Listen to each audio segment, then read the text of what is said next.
केवल मेरा भरोसा, केवल मेरा आश्रय।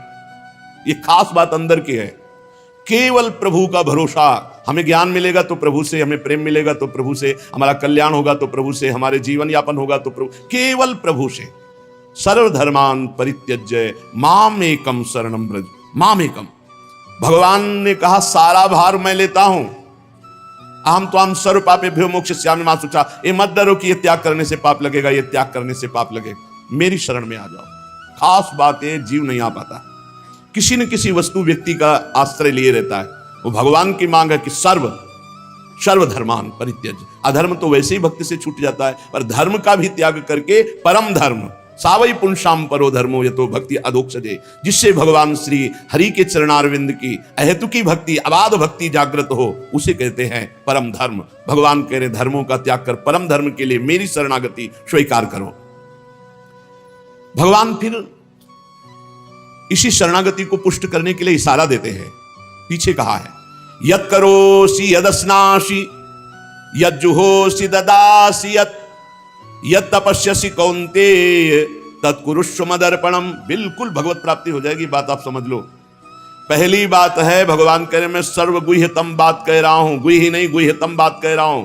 क्या तू मेरा मित्र है, परम मित्र है, तेरी मति मेरे में दृढ़ है, इसलिए मैं कह रहा हूं कि तू मेरे शरण में हो जा। पूर्ण रूप से शरण में हो जा, मैं देख लूंगा सब कुछ। सच्ची बात, जो ज्ञान भगवान देते हैं वो अमोघ होता है। जो पढ़ लिख के होता है उसे माया भुलवा सकती है। वो माया जब आक्रमण करेगी तब हम उसका प्रयोग नहीं कर पाएंगे, लेकिन भगवत प्रदत्त ज्ञान के आगे माया टिकती ही नहीं है। अब हम कैसे जिए? तो भगवान कह रहे यत् करोषि, तुम जो भी करते हो वो मेरे को समर्पित कर दो। एक एक बात समझ लो। यहां यत् करोषि कहा है, ये करो ऐसा नहीं कहा। तुमसे जो भी हो रहा है तुम भगवान को समर्पित करो। पहला काम ये, हम शरण में जा रहे हैं, सर्वधर्मान परित्यज्य। हम भगवान की शरण की तरफ यात्रा कर रहे हैं। यत् करोषि, ये तो सर्वाणि कर्माणि मयि सन्न्यस्य मत्पराः, मेरे परायण होकर सारे कर्म मेरे को समर्पित कर। क्या आ जाता है? तुम जो कर रहे हो, ऑफिस जा रहे हो, नौकरी कर रहे हो, किसानी कर रहे हो, व्यापार कर रहे हो, 8-10 घंटे जो कर रहे हो उसमें बीच बीच में भगवत स्मरण करो और पूरे 8 घंटे भगवान को समर्पित कर दो। कितना बढ़िया साधना बन रही। और जब भगवान को समर्पित करने की बात रहेगी तो स्मृति रहेगी भगवान की। यत् करोषि, तुम सारे के सारे कार्य मेरे को समर्पित कर दो। यत् माने जो कर रहे हो। तो क्या उसमें पापाचरण भी होता है क्या? तो क्या भगवान के लक्ष्य रखने वाले उपासक में पाप वासना वाली बातें रहती क्या? इसका मतलब सत्संग सुना नहीं, इसका मतलब सतमार्ग में भी तुम्हारा प्रवेश नहीं हुआ। नहीं तो ये प्रश्न ही नहीं उठता कि भगवत मार्ग में चलने वाले का कदम कुमार्ग में चला जाएगा। भूल न देहि कुमार्ग पाऊं। छोटी मोटी अगर कभी कोई त्रुटि गलती हुई तो पश्चाताप की अग्नि में भस्म हो जाता है। वो भगवान को समर्पित गंदे आचरण नहीं करता, वो प्रार्थना करता है, प्रभु ये त्रुटि हो गई हमसे, हे नाथ इसको संभाल दो, मेरे बस की बात नहीं। वो भी इस तरह से प्रार्थना पूर्वक समर्पित है। यत् करोषि और यदस्नासि, जो भी तुम्हारी जिह्वा में, रसेंद्री में जाए, पानी जाए, भोजन जाए, बिना भगवान को अर्पित किए नहीं जाना चाहिए। अभी शरणागति पुष्ट हो जाएगी। जो भी कार्य करो भगवत समर्पित करो। एक स्थिति आती है जहां भगवत समर्पित करना नहीं पड़ता, स्वयं होता रहता है। वो होता है तन, मन, वाणी और अहम, इनका समर्पण जिनका हो चुका है पूर्ण रूप से। अब उनका नहीं होता कृष्णार्पणमस्तु, ये तो प्रारंभिक। पर ये जब तक स्थिति नहीं है तब तक प्रारंभिक दशा में ही हो। हर समय भगवदाकार स्थिति, कौन किसको समर्पण करे, ये स्थिति जब तक नहीं तब तक सिद्ध बनने की कोशिश न करे। आचरण जैसा आज्ञा हो रही शास्त्र की वैसे चले तो स्थिति आ जाएगी। यदस्नासि, बिना भगवान को अर्पित किए कुछ नहीं खाना। भगवान आदेश करें जो पा रहे हो वो मेरे को अर्पित करो पहले। यदि शुद्ध शरणागति प्राप्त करना है तो जो कर्म कर रहे हो पहले, ये तो सर्वाणि कर्माणि, भगवान कह रहे हैं यत् करोषि, जो कर रहे हो मेरे को अर्पित करो। जो खा रहे हो वो मेरे को अर्पित करो। कुछ भी ऐसा खाओ मती जो भगवान को अर्पित नहीं कर सकते, ऐसा करो मती जो भगवान को अर्पित नहीं कर सकते। यज्जुहोषि, अब जो भी तुम भागवतिक आचरण करते हो, हवन यज्ञ आदि, तो बोले हम तो हवन नहीं करते, हम तो यज्ञ नहीं करते। तो यज्ञानाम जप यज्ञोस्मि, यज्ञों में सबसे बड़ी यज्ञ है जप यज्ञ। तो आप जो ये जप यज्ञ कर रहे हैं ये भगवान को अर्पित करो। भगवान कह रहे हैं ददासी, जो तुम दान देते हो, दूसरों की सेवा करते हो, उसके भोक्ता मत बनो, कर्ता मत बनो। कर्ता कैसे नहीं बनोगे? हमारी वस्तु हम दान देते हैं, नहीं, प्रभु की वस्तु है। त्वदीयम वस्तु गोविंदम तुभ्यमेव समर्पय, आपकी दी हुई वस्तु आप इस रूप में आए, आपको दे दिया। ये भगवत शरणागति पुष्ट होने का उपाय भगवान कह रहे हैं। यह तपस्या से, जो तुम साधना कर रहे हो, जो तुम तपस्या कर रहे हो, वो सब मेरे को अर्पित कर दो। अर्थात तुम्हारी पूरे जीवन की, पूरे दिन की जितनी चेष्टाएं हैं सब भगवत अर्पित होनी चाहिए। इससे तुम्हारी शरणागति पुष्ट हो जाएगी। यद करोसी यदस्नासी यद जुहोसी ददासी यद तपस्यसि कौन्तेय तत्कुरुष्व मदर्पणम, मेरे को अर्पित कर दो। अब ध्यान रखना, अब अपनी कमी की चिंता नहीं करनी, क्योंकि हमने भगवान को सब कुछ अर्पित कर, और कमी रहेगी नहीं। कमी रहती है अहंकार के कारण, भगवत विमुक्ता के कारण। फिर भी आपको संतुष्ट करने के लिए कह रहे हैं कि जैसे हम अपना मकान किसी को दे देते हैं, तो मकान में जाले लगे हैं या टूटा है या कुछ भी बिगड़ा है, अब ये सारी जिम्मेवारी जिसने मकान खरीद लिया, ले लिया, उसकी होती है। वो मरम्मत करवाएगा, वो सफाई करवाएगा। ऐसे ही हम अपने तन को, अपने मन को, अपने प्राणों को, अपने जीवन को जीवननाथ प्रिया प्रीतम के चरणों में समर्पित कर दिया। अब हमको बेपरवाह रहना है इस विषय से। अब हमारा क्या होगा, हमको ये चिंता नहीं करनी। अगर चिंता है तो शरणागति नहीं हुई। अगर ये चिंता है कि मेरा क्या होगा, तो शरणागति नहीं हुई। सोचो, संसार में कोई तुम्हें प्यार नहीं करता, मान लो बात। जो प्रिया, जो प्यार करके अपने महल में रखे, सुविधाओं के द्वारा तुम्हारा भरण पोषण कर रहे, तुम उनके प्रति रोना नहीं आता? उनके प्रति तुम्हें ये गुस्सा आता है कि ये प्रतिकूलता क्यों दे दी, हमारी ये अनुकूलता की बात थी, अनुकूलता क्यों नहीं दी? अरे जिनसे तुम अनुकूलता की आशा करते थे वो तो तुम्हें देखना नहीं चाहते, अंतर की बात तुम्हें बता रहे। और जिनको तुम कभी माने नहीं, जिनके लिए कभी कुछ किया नहीं, वो तुम्हें अहेतुकी प्यार से लबालब डुबो रहे, फिर भी तुम्हारे अंदर गुस्सा आता है प्रभु के प्रति। तुम हो कौन?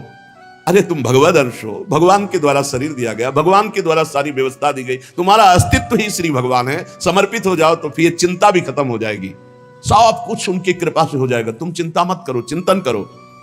भगवान हमें मोक्ष दे दे, भगवान हमें स्वर्ग दे दे, भगवान हमें अनुकूलता दे दे, भगवान हमें अमुक वस्तु दे दे, ऐसा सोचने वाला समर्पण नहीं हुआ, अभी शरणागत नहीं हुआ। सर्व समर्पण में ये सोच ही नहीं रह जाती।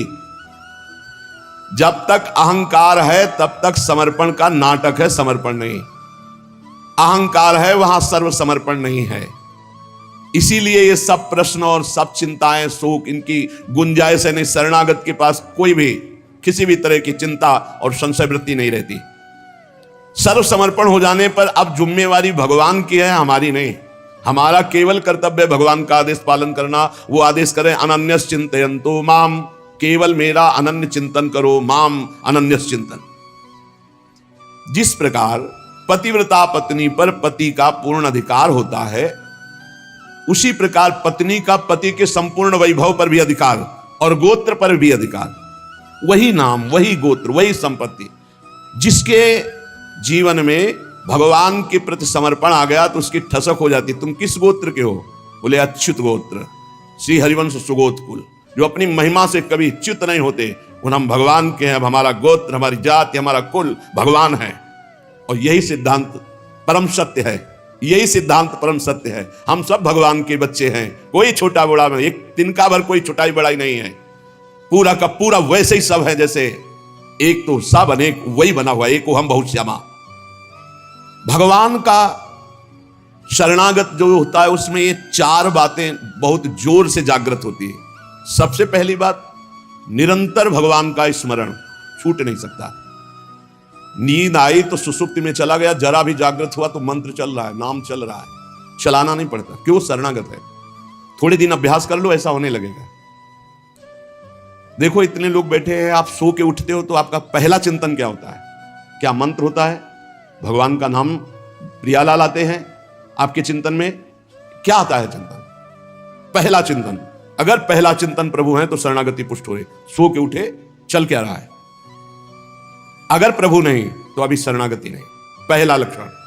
हमें लगता है कि आप लोग अनमोल किए होंगे, आप लोग शरणागत हैं कि आप जब सो के उठे तो आपका मंत्र चल रहा है, नाम चल रहा है, चतुरासी जी का कोई पद चल रहा है, या फिर ये चिंतन चल रहा है राधा राधा राधा, चलो जल्दी स्नान करके फिर सत्संग में चलना है। फिर ये भागवतिक चिंतन, हमें लगता है कि ये दूसरी कोटि का चिंतन होगा, चलो स्नान करते हैं फिर। ऐसा पहला चिंतन होगा श्री जी का। ऐसा होता है? आप लोग देखिए, ऐसा होता है कि आप सो के उठे, आपका चिंतन श्री जी का चालू है? पक्का? आप लोग देख लीजिए। अगर ऐसा है तो उसका परिणाम निश्चिंतता, निर्भयता, निशुकता निश्चित जागृत हो जाएगी।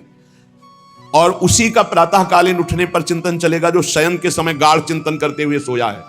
ऐसे सुषुप्ति के समय बिल्कुल ठीक वही अवस्था, अगर आप जो चिंतन कर रहे हैं तो जगते ही वही चिंतन आएगा ये। और अगर जीवन भर भजन किए तो मरते समय वही चिंतन आएगा पक्का, जैसे जगते समय ऐसे मरते समय। इसीलिए भक्त निश्चिंत हो जाता है शरणागत। पहला शरणागति का जांच करो हृदय में, भगवान का निरंतर चिंतन, प्रभु का निरंतर भजन। अगर नहीं हो रहा तो किसी अन्य का आश्रय लियो, वस्तु का, व्यक्ति का, स्थान का, भोग का, लिख लो आप दिमाग में चाहे कागज में। उस आश्रय का मिटिया मेट हुए बिना शरणागति पुष्ट नहीं होगी। आप अगर ईमानदारी से छोड़ दो तो छोड़ दो, नहीं भगवान फिर जो कहते हैं ना कि जो मेरा होता मैं, फिर उनका जो ऑपरेशन होगा वो शायद है कि सह ना पाओ, क्योंकि शरणागत हो छोड़ेंगे नहीं। वचन से भी शरणागत हो आप छोड़ेंगे नहीं, तो उनका स्वभाव हम आपको बता रहे हैं। और हर ऑपरेशन बेहोश होके होता है, हमारे प्रभु ऑपरेशन होश का इंजेक्शन लगा करते हैं। पहले होश का इंजेक्शन, पूरी चेतना, फिर ऑपरेशन करते हैं, क्योंकि जड़ से मिटाना है। निरंतर भजन क्यों नहीं होता? इसका उत्तर है आपका कोई अन्य आश्रय है, कोई है व्यक्ति, वस्तु, स्थान, पदार्थ, पद, कुछ है जिसको तुम भजन से भी अधिक मानते हो, प्रभु से भी अधिक मानते हो, इसीलिए आपका भजन नहीं होता। जो सर्वतोभावेन शरणागत है, भजन करना नहीं पड़ता, भजन होता है। चलना प्रदक्षिणा होती, बोलना स्तोत्र होता है, सोना समाधि होती है, भोजन पाना यज्ञ होती है, हर चेष्टा उनकी भजन होती है। दूसरा, अपने प्रभु से कुछ ना चाहें, यहां तक कि मोक्ष भी ना चाहें। क्यों चाहें? क्या आप जानते नहीं हो कि क्या करना है? सर्वज्ञ हो, जब जो चाहे करो, हम राजी हैं। पहला निरंतर भगवान का भजन, दूसरा अपने प्रभु से कोई भी मांग ना रखना, शर्त ना रखना। जो शर्त होता है वो प्रेम नहीं होता, प्रेम में कोई शर्त नहीं होती, सौदेबाजी नहीं होती। प्रेम में सौदेबाजी नहीं होती, सौदेबाजी प्रेम नहीं होता, पक्की बात समझ। तीसरा, प्रभु के हर विधान में आनंदित होना। प्रभु के हर विधान में आनंदित कौन होता है? शरणागत। नहीं तो विधान की जांच होती है, अनुकूल है कि प्रतिकूल। प्रतिकूल है तो नो नो नो। ये जो कच्चाई होती है शरणागति में, वो भरभरा जाता है, शोकित हो जाता है, इधर उधर डगमगा के आश्रय लेने लगता है। हर विधान उनका मंगलमय। चौथा, भगवान के किसी भी विधान में विरोध भाव ना करना। भगवान के प्रत्येक विधान में आनंदित रहना, भगवान के किसी भी विधान में विरोध न करना। जो किया अच्छा हो रहा है, नहीं बहुत हाहाकार मचने वाला ऐसा नहीं, जो प्रभु का विधान है वो मंगलमय है, सब मंगलमय है। चार बातें शरणागति में आती, निरंतर भजन, किसी भी तरह की भगवान से कोई शर्त चाह नहीं, उनके हर विधान में आनंदित रहना, भगवान के विधान को प्रतिकूल मान करके विरोध भाव नाना, विपरीत भावना नाना। अब निश्चिंत हो जाओ, तुम्हारी जिम्मेवारी श्री भगवान ने ले ली, शरणागत हो। अब तुम्हें किसी भी तरह का दुख आवे तो उबना नहीं है, वो सुख है, दुख रूप लेके आ रहा है। जैसे माया दुख भेजती सुख रूप में, पार्सल में ऊपर लिखा होता है सुख, और जब खोलो अंदर तो होता है दुख। जिसे तुम सुख समझते हो ये सुख नहीं, सुख की छाया है, समझ पड़ती नहीं, ये गिरधर की माया है, भारी दुख है। दुखालयम शाश्वतम में जो भी पोस्ट आता है आपके पास वो दुखद ही है। माया भेजती है सामने वस्तु, व्यक्ति, स्थान, उसके परिणाम में अशांति, दुख और आपके भजन की हानि। पक्का ये देख लीजिए। जन्म भर भगवान के साथ अर्जुन जी रहे हर समय, लेकिन गीता का उपदेश प्रारंभ हुआ शिष्यस्ते हम साधिमाम त्वाम प्रपन्नम। प्रपन्न से ही ज्ञान की उत्पत्ति होती है। जो भगवान की शरणागति, उसी से शुद्ध ज्ञान होता है। तब तक भगवान अंदर बैठे हैं, ज्ञान प्रकाशित नहीं करेंगे। जैसे अर्जुन जी के साथ रहते हुए गीता का उपदेश कब दिया?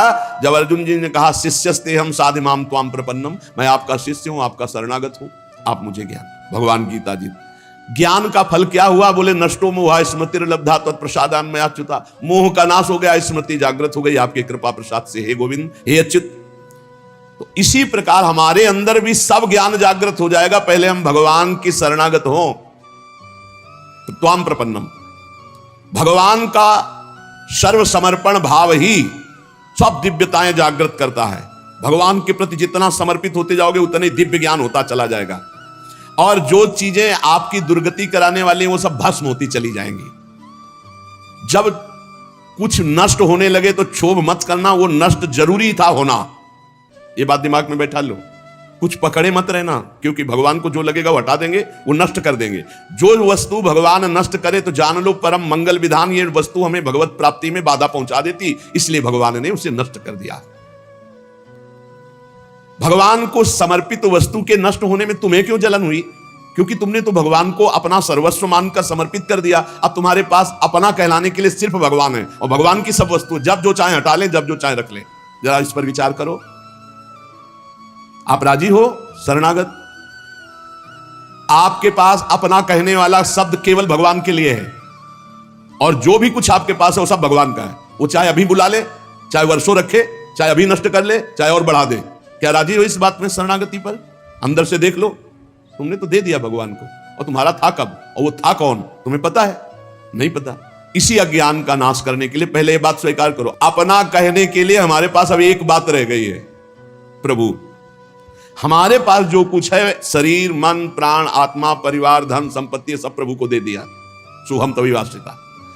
अब जब प्रभु को दे दिया तो जब मन आवे तब ले ले। जैसे हम अपने घर की कोई वस्तु किसी को दे दिया, वो कह रहा है रखे रहो, हम ले लेंगे। अब जब कभी वो ले ले तो ईमानदारी से हमको दुख नहीं होना चाहिए, क्योंकि हमने उसको दे दिया। अब आप देख लीजिए, एक माई आके बहुत रोई और कही जिंदगी हो गई, नौ दुर्गा पूरी रहती थी, रोज शंकर जी को जल चढ़ाती और रोती जा रही थी, और मतलब हो सकता है 65 वर्ष की, हमारे पति को ले लिया, हमारी पूरी श्रद्धा नष्ट हो गई, जीवन भर व्रत। और शरणागति को समझो भाई, बहुत आनंद आ जाएगा आपके पास। अगर आप भगवत मार्ग में चल रहे हैं, शरणागत हैं, तो आपके पास अपना कहने के लिए अब कुछ नहीं बचा, वो केवल श्री भगवान है। मेरे तो गिरधर गोपाल, दूसरों में कोई। अब दूसरी जो कुछ भी है, वस्तु, व्यक्ति, स्थान, वो गोविंद का है। जब चाहे गोविंद ले ले, जब चाहे बढ़ा दे, जब चाहे घटा दे, जब चाहे नष्ट कर दे। तुम्हें दुख नहीं होना चाहिए। अगर दुख होता है तो अभी शरणागत नहीं हो। कितनी ऊंची स्थिति शरणागत की है। अब जो जीवन में प्रभु का शरणागत है, उसका पहला लक्षण कि निरंतर स्मरण करता है, तो अंत काल में भगवान का स्मरण होगा। अभी आपको बताया, जो रात्रि में सोते समय स्मरण करता है, उसका परिणाम जागते समय वही स्मरण। जो जीवन भर स्मरण करता है, तो अंतिम समय भगवत स्मरण होता है। और भगवान का वचन है, अंत काले च मामेव स्मरन मुक्त्वा कलेवरम यह प्रयाति समद्भावम याति नास्त्यत्र संशयः। जो जीवन भर भजन करता है, उसका अंतिम समय भजन भगवान करवाते हैं, क्योंकि बड़ी दुखद स्थिति होती है। उस समय जब भगवत स्मरण करते हुए शरीर त्यागता है, तो वो सीधे भगवान को प्राप्त हो जाता है। आपको कल चर्चा के प्रारंभ में बताया था, गीता वाटिका में अग्निकांड हुआ था, बड़ा भयावना था। इतना भयावना था कि सब अर्धरात्रि में सो रहे, और 20 फूस की झोपड़ी बनी हुई थी। अखंड नाम कीर्तन 24 घंटे वाला, सालों। लगभग सब साधक मौनी थे, जो उन कुटियाओं में सो रहे थे, 2-2, 4-4। अल्पाहार, मौन, कोई बिल्कुल फलाहार, सब दिव्य साधना में लगे। और जब आग लगी थी, वस्त्र, ठाकुर जी, पाठ के ग्रंथ, चित्रपट सब जल गए, क्योंकि सब उपासक ही थे। जब भाई जी हाहाकार सुनाई दिया तो भी निकले। तो उनका जो भोग के लिए घी है वो लाओ, बुरा है वो लाओ, और जो जाज्वल्यमान अग्नि डलवा, भगवान पधारे। चित्रपट, सिंहासन में विराजमान विग्रह है, क्योंकि छोटे छोटे विग्रह साधकों के पास, ग्रंथ पाठ के सब। फिर भाई जी ने मेरे भगवान इस रूप में आए। फिर साधकों को समझाया कि आपके अंदर बैठे हुए भगवान को अग्नि नहीं जला सकते, बाहर की लीला में खंडन मंडन होगा। आपने जो अंदर नाम चला रखा है, इस उपासना को कोई छू नहीं सकता। बाहर की उपासना में विघ्न पड़ेगा।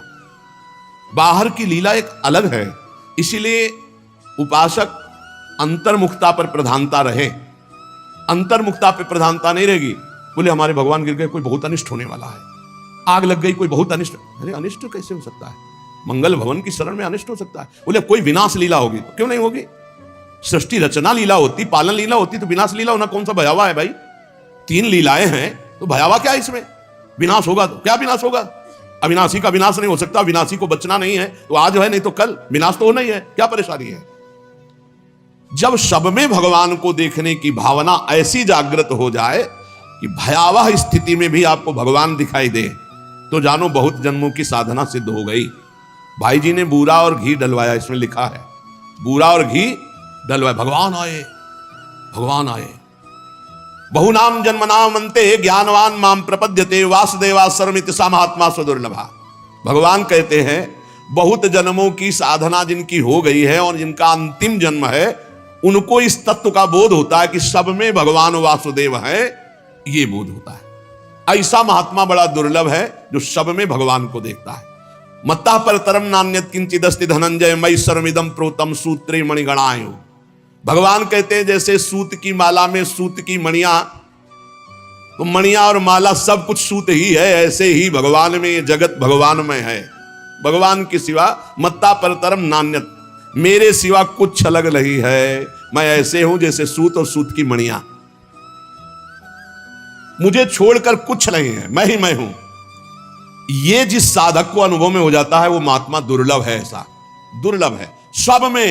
सब में कुछ है नहीं, विश्व में पूरे एकमात्र भगवान बने हुए हैं। जिसकी ऐसी स्थिति हो जाती है वो किसी भयावह स्थिति में भी क्षुब्ध नहीं होता। तो जब कोई द्वंद आता है तब हमारा हृदय क्षुब्ध हो जाता है, द्वंद में क्षुब्ध होता है। जैसे मान, तो मान में एक गुदगुदी होती है, हर्ष, ये क्षुब्ध हो गया। अपमान, अपमान में एक जलन होती है, क्षोभ, ये क्षुब्ध हो गया। द्वंद अपना क्षोभ प्रदान करते ही हैं। जिसको द्वंद का क्षोभ प्रदान हो रहा है अंदर, वो अभी वासुदेवा स्वरमिति वाला महात्मा नहीं है, वो साधक अभी भगवत भाव को नहीं प्राप्त हुआ है। जगत में अनुकूलता प्रतिकूलता पदार्थों की, व्यक्तियों की, घटना परिस्थितियों की जीवन भर आती रहेगी।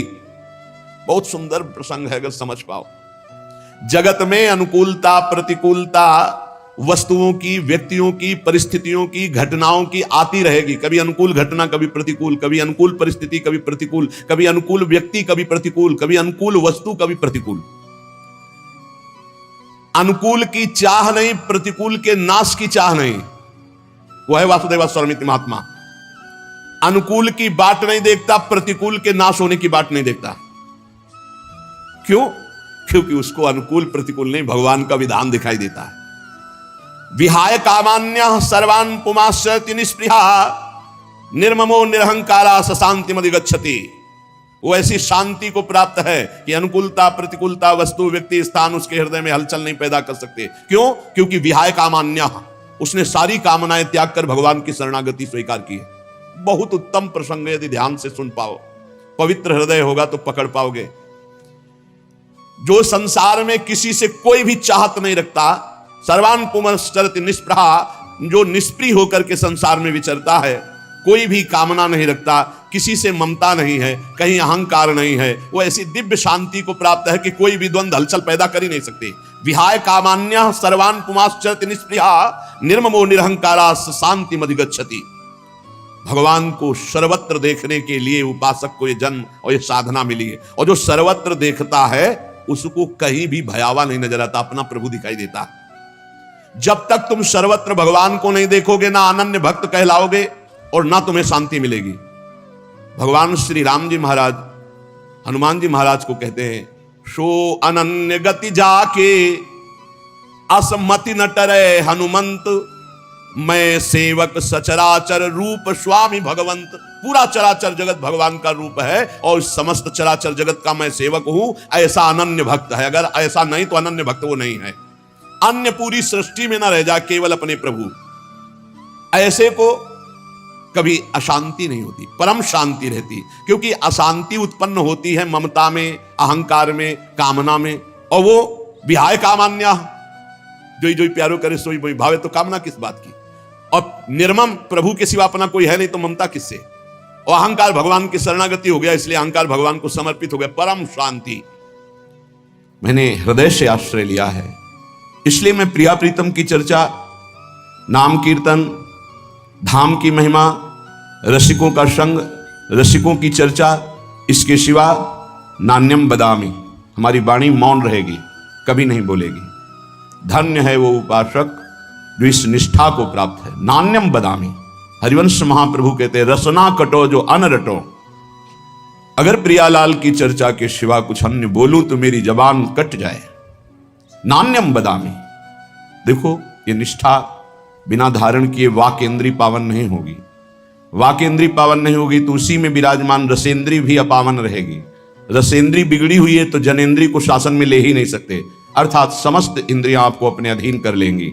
जो इंद्रियों के अधीन होता है उससे पापाचरण बनता है, जिससे पापाचरण बनता है उसकी दुर्गति होती है। बिना निष्ठा के नहीं। निष्ठा मानो ऐसी ब्रेक है कि तत्काल उसको रोका जा सकता है। जो हमारी संसार की तरफ वृत्तियां बढ़ रही उनको तत्काल रोका जा सकता है। निष्ठा में ताकत है और किसी में।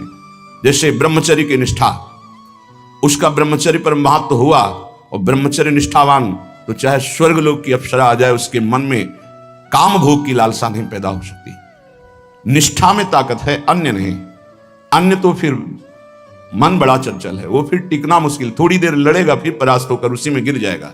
निष्ठावान नहीं, लड़ने की ही जरूरत नहीं, रुचि ही नहीं है, स्वाभाविक रुचि नहीं रहती निष्ठावान की। नान्यत बदामी, नहीं बोलूंगा।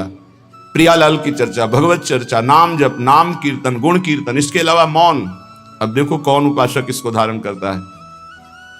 प्रपंच की वार्ता करने में वाणी बड़ी प्रवीण है, चुगली करने में, निंदा करने में, ईर्ष्या की बातें करने में, राग द्वेष की बातें करने में, इससे बड़ा सुख अनुभव होता है, क्योंकि इसको दुर्गति करानी है उस जीव की जो इस वाक इंद्रिय के अधीन हो गया है।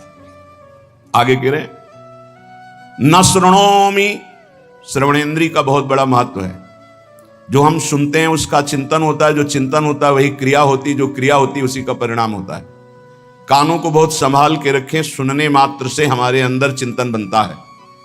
कठोर शब्द, निंदनीय शब्द, प्रापंचिक शब्द, विषयाकर्षण भरे शब्द, विषयाकर्षण भरे गाने, विषयाकर्षण भरे आकर्षण, ऐसा जो चित्त को क्षुब्ध करके विषय में लगा दे, बिल्कुल नहीं सुनना चाहिए। ऐसी परिस्थिति में यदि श्रवणेन्द्रिय को शासन में लेने का युक्ति नहीं पता है तो कान में उंगली डाल लो और वहां से हट जाओ, नहीं तो श्रवणेन्द्रिय को तत्काल अंतर्मुख किया जाता है। बाहर केवल जैसे चिड़ियां चहचहा रही, आवाज मात्र है, शब्द का बोध नहीं हो सकता, क्योंकि श्रवणेन्द्रिय अंतर्मुख शब्द का चिंतन कर रही, नाम का। पर यह बहुत अच्छे उपासक की स्थिति होती है जहां आपको ऐसी स्थिति ना हो और प्रपंच वार्ता हो, भगवत चर्चा रहित वार्ता हो, कान में उंगली डालकर वहां से हट जाना चाहिए, चाहे जैसी सभा हो, नहीं तो उपासना खंडित हो जाएगी, उपासना बाधित हो जाएगी। ऐसा कौन साधक करता है? जिसका लक्ष्य बन गया है भगवत प्राप्ति।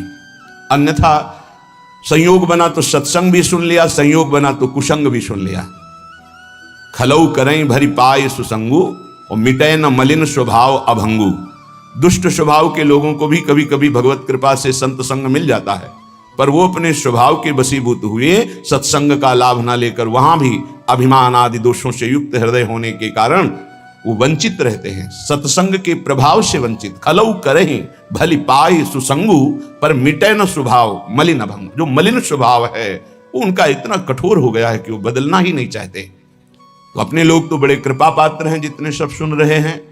तो नान्यम बदामी, वाणी से किसी की निंदा चुगली ये मत बोलो, भगवत चर्चा करो, नाम कीर्तन करो, गुण कीर्तन करो। जो संसारिक व्यवहार व्यापार की वार्ता है, पहले राधा बोलो, मध्य में राधा बोलो, बाद में राधा बोलो और उसको समर्पित कर दो, भजन बन जाएगा, महान सुख प्राप्ति का वो कर्म बन जाएगा, वो योग हो जाएगा।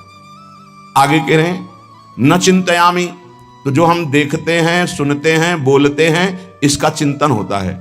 इसलिए तीन बातों को कहा है, रसना कटो जो अनरटो, निरख अन फुटो नयन, श्रवण फुटो जो अन सुनो श्री राधा जस वैन। अगर किशोरी जी का जस नहीं है तो हम बोलेंगे नहीं, सुनेंगे नहीं, देखेंगे नहीं, क्योंकि जो बोला जाता है, सुना जाता है, देखा जाता है तो उसका चिंतन होता है। तो न चिंतयामी, अगर चिंतन ठीक करना है, चिंतन से भगवत प्राप्ति होती है। अनन्य चेता सततम यो माम स्मृति नित्यशः तस्याहम सुलभा पार्थ नित्य युक्त योगिना। भगवान अनन्य चिंतन वाले को कहते हैं मैं उसे सुलभ हो जाता हूं, मैं स्वयं सुलभ हो जाता हूं। पर चिंतन करना बहुत कठिन बात है। बाहरी साधनाएं भगवत प्राप्ति की ऐसा कर भी सकता है कोई पुण्यात्मा, पर भगवत चिंतन निरंतर होना ये कोई महात्मा ही कर सकता है। महात्मा गृहस्थ में भी होते हैं, विरक्त में भी होते हैं। महात्मा एक स्थिति का नाम है, भेष का नहीं। अगर वेश है, स्थिति नहीं तो महात्मा नहीं। भेष नहीं है, स्थिति है तो महात्मा है।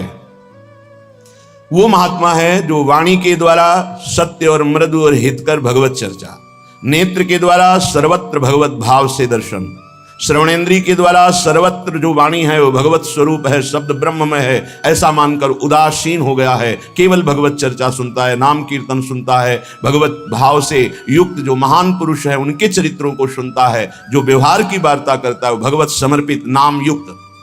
अब उसका चिंतन अनन्य बनता है। जिसका अनन्य चिंतन बनता है उसकी पूरी जिम्मेवारी श्री भगवान ले लेते हैं।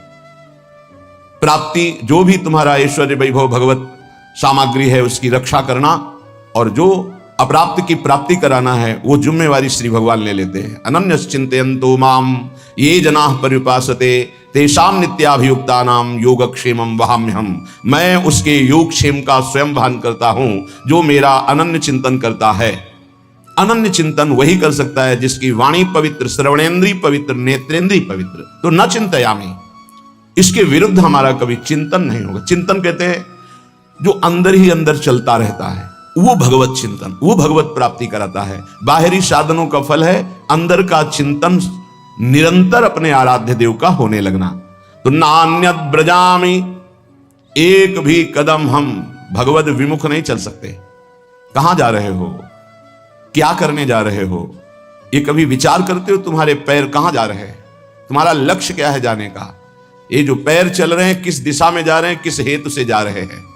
संभालो, संसार के मार्ग में कुमार्गगामी चरण ना होने पावे तुम्हारे, नहीं तो आचरण नष्ट हो जाएंगे। आचरणहीन की दुर्गति होती है। कहां जा रहे हो? मदिरालय? रोको अपने चरण को। कहां जा रहे हो? गलत आचरण करने जा रहे हो? रोक लो अपने पैर को, वापस लौटाओ। जिस यात्रा में यात्री अपने मार्ग को नहीं पहचानता वो भटक जाता है, वो भूल भुलैया में फंस जाता है, फिर उसका जीवन पूरा नष्ट हो जाता है। ये ऐसी भूल भुलैया माया की है। एक बार इस दलदल में फंस गए, निकलना बड़ा कठिन है। सत्य मानिए, हर इंद्री का दलदल है। जनेन्द्रिय के भोग में फंस गए, निकलना मुश्किल। रसेंद्रिय के स्वाद में फंस गए, निकलना मुश्किल। नेत्रेंद्रिय के रूप में फंस गए, निकलना मुश्किल। ये बहुत विचित्र भगवान की माया। कहां जा रहे हैं तुम्हारे चरण, किस दिशा को, क्या लक्ष्य है? विवेक के द्वारा रोक लो। अगर सही दिशा है तो उत्साह संपन्न होकर नाम जप करते हुए जाओ। अगर गलत लक्ष्य है तो तत्काल रोक लो, जबरदस्ती वापस हो जाओ। ऐसा संग, ऐसा रंग न चढ़ने पावे कि पूरा जीवन माया में व्यतीत हो जाए। यहां निष्ठा की बात कह रहे हैं। मैं धाम निष्ठ हूं, एक कदम भी वृंदावन की सीमा के बाहर नहीं जाऊंगा, चाहे प्राण निकल जाए, चाहे जितना भयानक पीड़ा हो, रोग हो, कष्ट हो, धाम नहीं छोड़ेंगे। सच्ची मानिए, निष्ठा में बहुत बड़ी ताकत है। बड़े बड़े चमत्कार इस निष्ठा में देखे, बड़ा बड़ा परिवर्तन देखा। जो औषधियों से नहीं होता वो धाम निष्ठा से हो जाता है। धाम निष्ठ को कभी व्याकुल होकर, रोग से पीड़ित होकर, समस्याओं से पीड़ित होकर भागना नहीं चाहिए।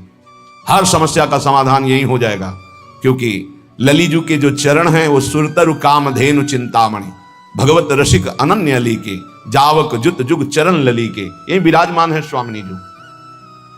एक बार नहीं, लाखों बार की बात है।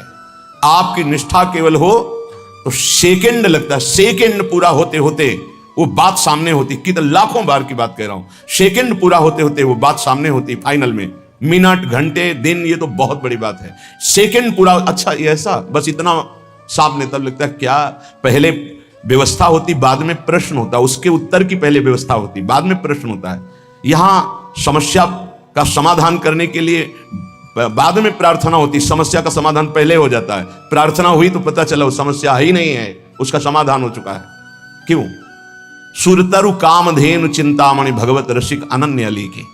स्वामिनी जी के चरणारविंद कल्पतरु है, चिंतामणि है, कामधेनु है। तत्काल समस्त कामनाओं को पूर्ण करने की सामर्थ्य श्री प्रियाजू के गोरे चरणारविंद में है, और वो अपने महल में यहां विराजमान है। ये उनका महल है। ऐसा कौन सा कष्ट है जो तुम्हें इतना विचलित कर दे प्यारी जू के महल को छोड़ने के लिए? ऐसा कोई कष्ट नहीं। यहां का एक प्रभाव है, बाहर भारी कष्ट से पीड़ित हो और यहां केवल आ जाओ तो आप देखोगे कलह कलेश न व्यापे ईठा ये ठौर विश्व ते न्यारी।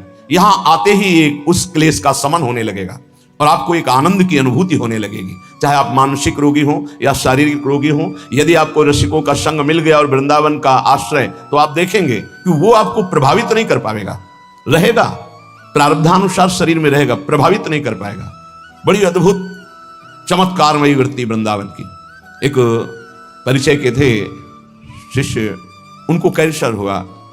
फिर उन्होंने सूचना दी कि बहुत भयानक स्थिति है, किसी भी तरह अब हम बचने वाले नहीं। जब ये सुना, उससे प्रार्थना की कि अगर आपकी थोड़ी भी श्रद्धा है तो चाहे जैसी परिस्थिति हो वृंदावन आ जाइए, बस एक बार आ जाइए आप। उसने कहा ऐसी समस्याओं में अस्पताल में भर्ती हैं ये। उनके पुत्र ने कहा आने लायक तो है ही नहीं, उनका जाना तो है ही, फिर आ क्यों नहीं सकते, तुम जैसे बने। तो यहाँ एक बैठे हुए संत भगवान, वो उनको बहुत सपोर्ट किए, वो आए। ये जो सामने है वेदांत, भक्ति वेदांत, इसमें भर्ती हुए। शाम के हित धाम में रहते थे, शाम के वहां गए, बहुत ही कष्ट, रो पड़े। उन्होंने कहा भयानक कष्ट, राधा राधा राधा राधा। श्री जी का प्रताप, उन्होंने कहा हटाइए, सब हटाइए हमारे शरीर से, बस हटा दीजिए जो मैं कह रहा हूं। एकदम आवेश आया, सब हटवा दिया, काम हो गया। राधा राधा चल दिए। बाहर निकल के आए, थोड़ी देर बाद पता चला श्री जी के पास गए तो उनके पुत्र बता रहे थे उस समय से कुछ नहीं, वो जो उनके यंत्र सब लगे हुए थे, वो कहा मेरा कोई कष्ट नहीं, अब मुझे श्री जी बुला रहे, मैं जा रहा हूं, चले गए। न जाने कितने दिन भोगना पड़ता, न जाने कौन कौन से प्रारब्ध उदित हो जाते हैं जीव के अंतर्गत। विश्वास कीजिए, धाम, नाम और भगवत प्रेमी महात्माओं का आश्रय ये बड़े बड़े प्रारब्धों को नष्ट कर देता है। वो अपने शरीर में प्रारब्ध लेकर भोग सकते हैं, लेकिन वो प्रारब्ध को नष्ट करने की अपार सामर्थ्य रखते हैं धाम प्रेमी, नाम प्रेमी, प्रियालाल के चरणारविंद के अनुरागी जन। तो नान्यत ब्रजामी, कुछ भी हो जाए, जिसने ये नियम ले लिया, अनंत जन्मों के पाप भस्म हो जाते हैं, उससे भगवत प्राप्ति हो जाती है। इस रज का अद्भुत प्रभाव। ना भजामी ना चाश्रयामी, अब मुझे कोई कितना भटकाना चाहे, मैं प्रिया प्रीतम के सिवा और किसी का भजन नहीं कर सकता। ये निष्ठा होनी चाहिए। अपने गुरुदेव इष्टदेव में जिसकी निष्ठा नहीं है, कुछ भी कर ले, हाथ कुछ नहीं लगता। ये माया है, बड़ी प्रचंड और प्रबल है, एक क्षण में तुम्हारा जितना सुकृत है सब लूट लेती है। गुरु कृपा पात्र हरि प्रियाजू के चरणारविंद की निष्ठा तो माया कोई है ही नहीं। मां माने नहीं या माने जो, जिसकी सत्ता ही नहीं उसका नाम माया है। न चाश्रयामी, भूल से भी किसी का अन्य का आश्रय हम नहीं ले सकते। अंदर से देख लीजिए, भूल कर भी प्रियालाल का आश्रय नहीं और सब आश्रय हैं। बैंक बैलेंस का आश्रय, व्यक्ति का आश्रय, पदाधिकारी का आश्रय, शरीर का आश्रय, संबंधियों का आश्रय, नाना प्रकार के आश्रय हैं, लेकिन प्रियालाल का आश्रय नहीं। एक आश्रय दृढ़ हो जाए और सब आश्रय छूट जाए तो अभी भगवत प्राप्ति हो जाए, अभी इसी क्षण प्रियालाल का साक्षात्कार हो जाए। आश्रय में कमी रहती है। वो पता तब चलता है जब सुख या भारी दुख की संयोग वृत्ति होती। भारी सुख मिला, मैंने किया ऐसा ऐसा तो मुझे मिला, या अमुक ने सहयोग किया ऐसा, वो प्रियालाल को नहीं देख पाता। भारी दुख की परिस्थिति है, अमुक को फोन करो, अमुक का परिचय उसको याद आता है, प्रियालाल का नहीं। ये अनाश्रित का लक्षण। और आश्रित का, चाहे जितना सुख आवे, मेरी किशोरी जी की कृपा, वो देखता है कृपा, चाहे जितना दुख आवे वो उसमें भी उनका विधान देखता है। मेरी लाडली जो कोई मंगल विधान कर रही, उसका कहीं किसी और की तरफ अंदर से वृत्ति नहीं जाएगी। ना चाश्रयामी, मैं किसी अन्य का आश्रय नहीं ले सकता। पश्यामि जागृति तथा स्वप्ने भी नान्यत, आहा, अन्य किसी का न जागृत में न स्वप्न में। जैसे कभी कभी कोई साधक कहते हैं हमारे स्वप्न में ऐसा ऐसा, आप ये समझ लीजिए कि आपके अंदर जो चल रहा होता है वही स्वप्न का स्वरूप मन प्रकट करता है। यदि आपके अंदर वासनात्मक स्वप्न आ रहे हैं तो आप वासना का चिंतन करते हैं, वासना का ही आश्रय लिए हैं, आप प्रभु का आश्रय नहीं लिए। प्रभु का आश्रय लिए हैं तो पक्का बड़े बड़े संत महात्मा आएंगे, भगवत चरित्र की कोई न कोई स्फुरणा होगी, स्वप्न बड़ा मंगलमय होता है। कभी गंदे स्वप्न आ ही नहीं सकते। जब तक गंदे स्वप्न आते हैं तो जागृत अवस्था में कुछ गंदगी आप बटोरते हैं, वो क्रिया के द्वारा हो या चिंतन के द्वारा हो। यदि जागृत का आप पूर्ण रूप से पावन समय व्यतीत करते हैं तो स्वप्नावस्था अपने आप मंगलमयी हो जाएगी। ये स्थिति पहचानी जाती है साधक की कि किस कोटि का साधक है। स्वप्न गंदे कभी नहीं आ सकते, और स्वप्न आने का समय ही नहीं रहता। बहुत कम निद्रा के लिए समय दिया जाता है, तो उस समय जो होता है वो भागवतिक स्वप्न आएंगे या कोई आदेश होगा, संकेत होगा, अन्यथा नहीं। जागृत स्वप्न सुसुप्त स्फुरत में राधा पदाब्ज छटा, यहां श्रीपाद कह रहे पश्यामि जागृति तथा स्वप्ने भी नान्यत, ना जागृत में ना स्वप्न में किंचन मात्र किसी अन्य का चिंतन, अन्य का आश्रय नहीं। स्वप्न गंदा, चिंतन आपका गंदा है इसलिए आया है, उसे नकारिए नहीं, स्वीकार कीजिए और चिंतन को बदलिए। नहीं, जो स्वप्न है वो प्रमाणित करता है आपकी स्थिति क्या है। जैसे संसारिक लोगों के ऐसे ही कल्पनात्मक वृत्तियां वो पकड़ नहीं पाते, वही सब उसको स्वप्न में दिखाई देता है। महाभागवत जनों का स्वप्न अपने आराध्य देव का होता है। श्री राधिका रति विनोद वनम बिना हम, बिना वृंदावन के हमारा कोई अस्तित्व नहीं। धन्य है, श्री वृंदावन के बिना हमारा कोई अस्तित्व नहीं, अन्य कोई आश्रय नहीं। अपना अस्तित्व वृंदावन प्रिया प्रीतम, अपना आश्रय वृंदावन प्रिया प्रीतम। इसका फल क्या होगा? श्रीपाद कह रहे हैं कि वाण्या गद गदया कदा मधुपतेर नामान संकीर्तये धाराभिनयनाम भसाम तरुतल क्षोणीम कदा पंकये दृष्ट्वा भावनया पुरो मिलदिव स्वान्तैक भोग्यम महो द्वंद्व हेम हरिन्मणि छवि कदा नंसे मुहुर्व्यूहला। इस निष्ठा का परिणाम क्या होता है? तो बोले वाणी उसकी गदगद अवरुद्ध हो रही और कीर्तन कर रहा है। वाण्या गद गदया कदा मधुपतेर नामान संकीर्तये। श्री श्यामा श्याम का नाम कीर्तन करते हुए वाणी गदगद हो गई, अवरुद्ध हो गया कंठ। धाराभिनय नाम भसाम तरुतल क्षोणिम कदा पंकये। किसी लता वृक्ष के नीचे बैठकर हा राधा कहता हुआ रो रहा है, और जहां बैठा है वहां की भूमि को आंसुओं से गीला कर दिया है। धाराभिनय नाम भसाम तरुतल क्षोणिम कदा पंकये। सोचो, यहां स्वार्थ में तो आंसुओं की झड़ी लग सकती है, अगर स्वार्थ में ठेस पहुंच जाए तो। मोह में आप रो सकते हैं, लेकिन प्रियालाल के लिए नहीं रो सकते। अगर कहीं प्रियालाल के सामने, मानो मंदिर में प्रभु के सामने कोई रोता नजर आवे, तो विश्वास नहीं है कि वो प्रभु के लिए रो रहा है।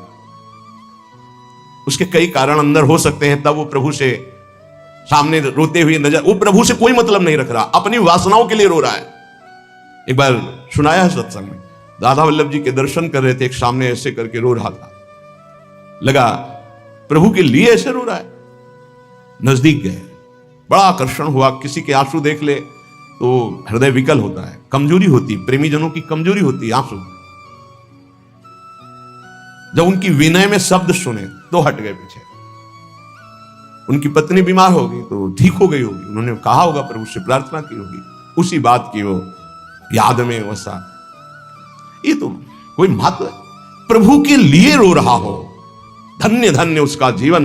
नाथ बस आप चाहिए, आप खुश रहो, आप प्रसन्न रहो, हे प्रभु ऐसा आर्त, या हे प्रभु आप कब मिलोगे, कैसे मिलोगे, या हे प्रभु आप अपना चिंतन दे दीजिए, नाम जप दे दीजिए, ऐसा रो रहा हो। या प्रभु की कोई चर्चा चल रही, उनमें रो रहा हो, ऐसा बड़ा कठिन होता है। यदि प्रभु के लिए आंसू निकलने लगे तो बहुत नजदीक पहुंच चुके हो प्रभु के, क्योंकि प्रभु का साक्षात्कार रोने वाले को ही होता है। कबीरा हंसना छोड़ दे, रोने से करी प्रीति, बिन रोए किन पाइया, प्रेम प्यारा मीत, रुरुदु सुस्वरम राजन कृष्ण दर्शन लालसा। एक बार श्री जी ने गोपीजनों, ब्रजलीला के अंतर्गत है, गोपीजनों ने पूछा कृष्ण को रिझाने का मार्ग क्या है प्रियाजू से, तो प्रियाजू के आंखों में अश्रु थे, और श्याम श्याम श्याम श्यामेति सुंदर वरेति मनोहरेति कंदर्प कोटि ललितेति सुनागरेति। हा श्याम, हा कंदर्प कोटि लावण्य वाले प्रीतम, हा मोहन। गोपीजनों से कहा, ऐसा पुकारते हुए आंसुओं की धार से हमारे प्रीतम को जो रिझाता है उससे भगवत साक्षात्कार होता है। हमारे श्याम सुंदर के मिलने का उपाय है आंसू। जो आंसुओं से कपोल भिगो रहा है, वस्त्र भींग गए हैं, और यहां तक कि छौणी कदा पंकहे, नीचे जमीन भी गीली हो गई, इतना रोता है। यह है भगवत आराधना का प्रेम फल। बड़े भाग्यशाली होते हैं जो प्रभु के लिए रोते हैं। प्रभु के सामने या प्रभु का विषय चल रहा है तो अंदर चिंतन क्या चल रहा है उसका रोने का, अंदर चिंतन यदि प्रभु का चलते हुए रो रहा तो आंसू ठीक है, वो धन्य है, नहीं तो उसका कोई खास महत्व नहीं है। बिन रोए किन पाइया, प्रेम प्यारा मीत, ये प्रभु देते हैं। जिस पर तुम हो रीझते, क्या देते यदुवीर, रोना शिशकना तड़पना आहों की जागीर। जिस पर हे श्री कृष्ण तुम प्रसन्न होते हो, क्या देते हो? बोले ये देता हूं, रोना तड़पना शिशकना आहों की जागीर। हा कृष्ण, हा कमल नयन, हा अरविंदाक्ष, हा मदन मोहन, हा प्रियाजू। और वो रो रहा है एकांत देश में, दृष्ट्वा भावनया पूर्व मिलिदि विश्वांतैक भोग्यम महो। ये तब आता है जब नाम में प्रीति हो जाती है। नाम एक कल्पतरु है। विश्वास मानो जब नाम की बात आती है तो जबान रुक जाती है कि बस सर्वतो भावेन, लोक परलोक का समस्त मंगल इसी नाम से होता है। कह रहे दूध पीने वाले बनावटी मजनू तो लाखों मिलेंगे, लेकिन असली मजनू जो कटोरा भर खून दे सके वो तो बिरला ही होता है। यहां भाव ये कि एक बार लैला ने सुना कि मजनू हमारे प्रेम में बावरा ना खा रहा है ना पी रहा है, तो वो तो बहुत ऐश्वर्य संपन्न घर की थी, तो उन्होंने पूरी बाजार में ऐलान करवा दिया, मजनू जो भी खाए पिए उसको जो बाजार में पाए हमारे पास आवे, सारा हिसाब हम देंगे। ये ऐलान जब सुना तो लाखों मजनू तैयार हो गए। कोई जलेबी पा रहा है, कोई दही पा रहा है, तो हर दुकान से हजारों लाखों का बिल, और ऐसे सैकड़ों दुकानों से वो तो आदेश कर दिया था, सबका हिसाब हो जाता। एक दिन प्रार्थना की खजांची ने कि करोड़ों रुपया जा रहे हैं महीने में मजनू की सेवा में। तो उन्होंने कहा मजनू और करोड़ों रुपया, अरे वो विरह में कुछ खा ही नहीं सकता, तो कैसे करोड़ों रुपया? बोले लाखों मजनू तैयार हो गए हैं। ठीक है, असली मजनू की पहचान कल हो जाएगी। बोलो लैला मिलना चाहती है मजनू से अमुक मंच पर। अब तो जो देख भी नहीं पाते थे वो भी जो मजनू बने हुए रबड़ी रसगुल्ला वाले मजनू थे वो सब आ गए। चाकू निकाली और कहा मेरा मजनू मेरे लिए छाती का खून दे। जितने रबड़ी रसगुल्ला वाले थे कदम पीछे सरकने लगे, और जो असली मजनू था वो आया और ऐसे हाथ से चाकू ली और कहा आज मेरा जीना सार्थक हो गया, क्योंकि तुम्हारे किसी काम में आ गया। और जेल से मारने दिया, पकड़ लिया, कहा असली मजनू है। तो वहां कह रहे हैं कि दूध और रबड़ी पीने वाले तो लाखों मजनू तैयार हो जाते हैं, लेकिन असली मजनू जो एक कटोरा खून दे सके वो तो बिरला ही होता है। ऐसे ही कह रहे कि रबड़ी रसगुल्ला खाना, प्रणाम नमस्कार करना, भेंट लेना लाखों भगत, लेकिन भगवान के लिए जीवन अर्पित करने वाला, भगवान के लिए तड़पने वाला, भगवान के लिए अपना सर्वस्व न्यौछावर करने वाला, ऐसा तो कोई बिरला ही प्रेमी होता है।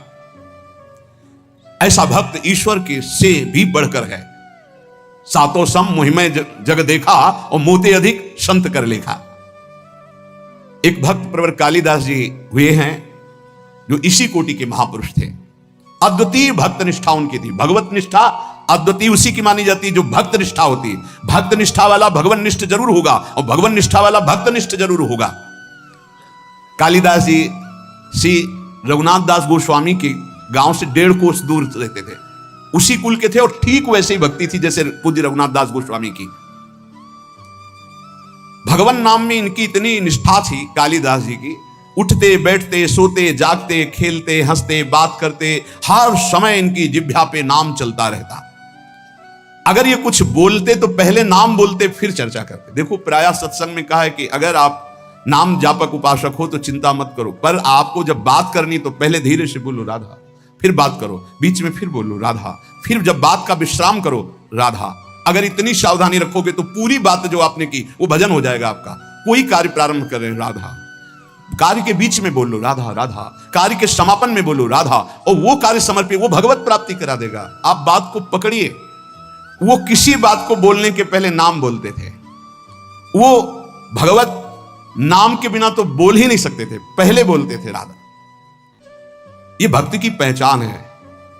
विभीषण जी जब उठे तो राम राम राम, हनुमान जी ने राम नाम ते सुमिरन कीन्हा, हृदय हरसी कपि सज्जन चीन्हा, ये संहट करी हो पहचानी साधु ते होए लका। ये संत है क्योंकि सो के एकदम उठते हुए बोला राम राम। ये भक्त का लक्षण है।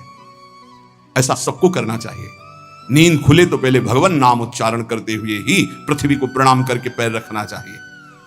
अद्भुत नाम निष्ठा थी कालिदास जी की। बिना नाम के वो बात ही नहीं करते थे, पहले नाम उच्चारण। और ये नाम उच्चारण, नाम में प्रीति कहां से प्राप्त हुई? बहुत सूक्ष्म बात है। इनकी भक्तों में बहुत बड़ी प्रीति थी, इसी से इनको नाम में इतनी प्रीति हुई। अब आजकल कोई बिरला ही ऐसा होता है जिसको किसी भक्त की प्रशंसा सुन के ईर्ष्या ना होती हो। जबकि हमारी भक्ति का स्वरूप यह है कि किसी को सुने कि वो नाम जप कर रहा है, उसका बड़ा यश हो रहा है, वो ऐसा है, तो हमारे अंदर लालसा होनी चाहिए कि इनकी चरण रज माथे पे लगाएं, कभी इनका जूठन मिल जाए, कभी इनका चरणामृत मिल जाए। ये भक्तों की बात थी। हमारे अंदर क्या होता है, अहम प्रदान होता है तो लगता क्या है, इतना हुआ, क्या हुआ, वो उससे मात्सर्य और ईर्ष्या प्रकट हो जाती है। ये भगवत विरोधी वार्ता है। अंदर ये बात नहीं आनी चाहिए। जहां वो सुनते कि अमुक जगह भक्त बहुत नाम जापक हैं, तो बहुत धनी थे, पर साधारण वेश में छुप करके जाते कि बिल्कुल ऐसे दीन गरीब बन करके, और उनकी सेवा करते। भक्तों को अच्छे अच्छे पदार्थ खिलाने में उन्हें परमानंद का अनुभव प्राप्त होता। और ऐसा सिद्धांत भी है कि जैसे गर्भवती मां को भोजन पवाओ तो बच्चे को अपने आप पहुंच जाता है, ऐसे हृदय में हृदयस्थ विराजमान भक्तों के प्रभु हैं, तो भक्तों को पवाओ तो प्रभु का अपने आप भोग लग जाता है। भक्तों के मुख से प्रभु बहुत आनंद पूर्वक पाते हैं। भक्तों को जब श्रद्धा पूर्वक सुस्वाद प्रसाद पवाया जाता है तो उसके स्वाद का अनुभव स्वयं भगवान श्री कृष्ण करते हैं। भक्तों को जब पवाया जाता है, भगवान को अपने भोग लगाने से इतनी प्रसन्नता नहीं होती जितना संतों के भोग लगाने से होती। इसी बात को एक भक्त ने पकड़ लिया और संतों को पवाना शुरू किया श्रद्धा से। अब उनके पास एक सीमित अर्थव्यवस्था थी। अगर संतों को पता है कि बहुत श्रद्धा पूर्वक यहां प्रसाद पवाया जाता है तो बिना बुलाए भी कृपा करके आने लगते हैं। वहां खूब संतों का आगमन होता और बनवा के पवाते। धीरे धीरे संपत्ति राधे श्याम अष्ट धातु के ठाकुर जी थे, तो ठाकुर जी की जितनी सेवा पात्र थे स्वर्ण चांदी के जो थे सब बेचकर संत को पवा दिया। ठाकुर जी से कहा कल अगर संत आए और व्यवस्था नहीं हुई तो सरकार आपको बाजार में ले जाएंगे और आपको बेच देंगे, क्योंकि संत भूखे नहीं जाएंगे, वापस ही रहेगा, वो हमारी संपत्ति है। भगवान ने कहा कि हमारे संबंध से तो संतों को, बस आप संतों के पाने से प्रसन्न होते हैं ये मैंने सुना है, आप अपने भोग लगाने से उतना प्रसन्न नहीं होते। तो अब कल संत आएंगे, अगर उनके भोग की व्यवस्था नहीं हुई तो तैयार रहना, हम आपको बाजार में बेच देंगे। भगवान हंस दिए और कहा जो संतों की सेवा करता है उसके यहाँ ऐश्वर्य की कमी नहीं रहती। और जरा सा उनका कृपा कटाक्ष कुल परंपरागत लक्ष्मी जी उनकी सेवा में उपस्थित हो गई। तो जो श्रद्धा पूर्वक भक्तों को सुस्वाद पदार्थ प्रसाद पवाते हैं, भगवान भक्तों की जिह्वा से पान करते हैं। भगवान को स्वयं भोग लगाने से इतनी प्रसन्नता नहीं होती जितना संत और भक्तों को पवाने से होती है। भक्तों को खिलाकर और उनका किसी भी तरह से उच्छिष्ट पाना, ये इनका स्वभाव था कालिदास जी का, इसीलिए इनके निरंतर नाम चलता था। अब जैसे कोई भक्त उच्छिष्ट देने के लिए तैयार नहीं होते, वो तो बड़े कृपा करते हैं तब उच्छिष्ट देते हैं, तो वो सावधानी रखते थे। कहीं भी तो पात्र धो के फेंकेंगे, वहां से जल ले लेना, अगर चूक हो गई तो पात्र में से हाथ करके बस कर लेना, वो अपने पात्र लेके गए चाट लेना। उच्छिष्ट का भाव, निरंतर नाम जापक भक्त चरणामृत भक्त पद धूलि तो लगाते ही, और उच्छिष्ट पाने के लिए भक्त सेवा करते। इनका और बड़े बड़े महापुरुषों का कथन है कि योग से, यज्ञ से, तप से, पाठ से, अध्ययन से और साधनाभ्यास से प्रेम प्रकट नहीं होता, वो प्रेम प्रकट होता ही है भक्त चरण रज, भक्त चरणामृत, भक्त उच्छिष्ट से। अब इनको पता चला कि एक झा नाम के चतुर्वर्ण के भक्त हैं जो एकांत में रहते हो, खूब नाम जप करते हैं, पति पत्नी दोनों नाम कीर्तन करते हैं और गांव में सेवा करके एक एक रोटी जो मिलती है उससे अपना। अब इनको लालच लगा। आप गिड़गिड़ाते हुए झा भक्त ने कहा प्रभु ये कैसी भूली भूली सी बातें कर रहे, आपको पता है मैं कौन हूं, मैं सब तरह से हीन हूं, मेरा दर्शन और स्पर्श भी अमंगलमय है। धन्य है यही दरबार, दीन को आदर रीति सदा चली आई। और उनके चरणों में गिरने लगे। कालिदास जी ने अपने चरण समेटे और कहा देखो अतिथि का सत्कार करना चाहिए, इतना आपको पता है? उन्होंने कहा हाँ प्रभु पता है। तो फिर एक बात करो, मैं आ रहा था रास्ते में आम देखा, आप ठाकुर जी को अपने भोग लगाओ आम का, और आप दोनों पाओ और मैं ये देखूं, ये मेरा सबसे बड़ा सत्कार हो जाएगा। भक्त ने कहा मालिक आप कैसी बात करते, मैं पाऊं और आप बैठे, आप हमारे यहां आए हैं। उन्होंने कहा देखो यदि आप मुझे बड़ा मानते हैं और पूजनीय मानते हैं तो आप मेरी बात भी तो मानिए किसी भी तरह से। देखो अगर थोड़ी भी प्रीति आपकी हम में है तो मेरी ये बात मान लो। वो भक्त बहुत दैन्य हो रहे, यहां कालिदास जी कह रहे, जो अपने भक्ति का विज्ञापन करता है, जो भक्ति की दुकानदारी करता है, भक्ति के नाम पर पूजा प्रतिष्ठा और अर्थ की प्राप्ति करता है, वो आप जैसे अकिंचन भक्तों को कैसे जान पाएगा? अहंकार रहित, साधना के बल से रहित, केवल प्रभु के नाम और प्रभु के आश्रित आप जैसे निर्मल भक्तों का संग तो केवल हेतु की कृपा से होता है। आप सच्ची मानिए त्रिभुवन को पावन करने वाले हैं, आप अपने को नीच मत कहिए। जब कालिदास जी दैन्य होकर ऐसी बात करने लगे, भक्त ने आम ले लिए, प्रणाम किया और कहा मैं आपके सामने पा तो नहीं सकता, पक्का वचन है कि आपके जाते ही मैं भोग लगाऊंगा, पर आपके सामने नहीं पा पाऊंगा। किस लिए? इनका उच्छिष्ट मुझे नाम में प्रीति करा देगा, और नाम के प्रेमी है। जैसे जैसे वो उच्छिष्ट पा रहे हैं वैसे वैसे उनको रोमांच हो रहा है, वैसे वैसे भगवान का नाम जैसे मशीन में चलाया जाए ऐसे चल रहा है, नाम अश्रु प्रवाह हो रहा है। यहां वर्णन कर रहे हैं कि जो भक्त चरण रज का सेवन, भक्त उच्छिष्टामृत का सेवन और भक्त चरणामृत का सेवन करता है, उसका अहंकार गलित हो जाता है। सत्संग का प्रारंभ इसी बात से हुआ था कि अहंकार जब तक गलित नहीं होगा तब तक हमारी साधना रंग नहीं लाएगी। इसलिए हमें नाम में प्रीति हो जाए, नाम हमें प्राणों से प्यारा लगने लगे। बड़े बड़े महापुरुषों ने नाम को दुलराया, गाया। कह रहे हैं कि मर जावेगा मूर्खा क्यों न भजे भगवान, ये झूठी संपत्ति माया जगत की, इसका मत करना अभिमान। यहां से जब जीव जाता है तो साथ कुछ नहीं ले जाता, पाप कर्म और पुण्य कर्म ले जाता है। पाप और पुण्य कर्म, पाप अधिक हुए नरक भोगो, पुण्य कर्म स्वर्ग भोगो, फिर मृत्यु लोक में आओ। मत करना अभिमान, वेद शास्त्र यूं कहवे, तज ममता भज नाम, तो अमर होए रहे। अगर नाम चल रहा है सच्ची मानिए तो वैसे ही आप अविनाशी हैं, आप मृत्यु से बच जाएंगे। आपको ऐसा ज्ञान हो जाएगा कि शरीर छूटेगा ऐसे जैसे सांप की केचुल, कोई कष्ट नहीं। जो जन्मत मरत दुसा दुख हुई, नाम जापक को नहीं होता कष्ट, वैसे शरीर छोड़ता है जैसे सांप अपनी केचुल पुरानी छोड़ देता है, जैसे कोई पुराना वस्त्र उतार के फेंक देता है, जैसे गजराज के गले से फूलों की माला गिर जाए उसे पता न चले, ऐसे भक्तों का शरीर छूटता है। यदि नाम जब चल रहा है तो भारी दुख से बच जाओगे, अगला जन्म नहीं होगा। तज ममता भज नाम, नाम तो अमर रहवे, कहत दीन दरवेश फिर अवसर कब आवे। भजिया नहीं भगवान अरे मूर्ख, भूमिदान, स्वर्णदान, हयदान, गजदान, गौदान, अन्नदान, कन्यादान, विविध दान, और एक नाम जब कर रहा राधा राधा राधा। तो बोले नहीं, नाम समाना, नाम वाले की समानता ये दान नहीं कर सकते। असमन लाव नाम रसना, तेरो बहुरी न होई जरा मरना।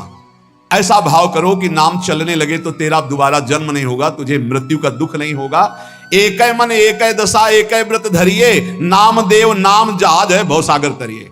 बस एक साधन पकड़ लो, एक ही इष्ट बना लो, एक ही अपनी दशा बना लो, राधा राधा राधा राधा राधा, इससे भव समुद्र से तर जाओगे, भगवत प्राप्ति। बोले विश्वास एक राम नाम को, निश्चित भगवत प्राप्ति हो जाएगी। कर तुम अकर तुम मन था कर तुम, सर्व समर्थ भगवान को अधीन कर ले, वो नाम है, इस बात को पकड़ लीजिए।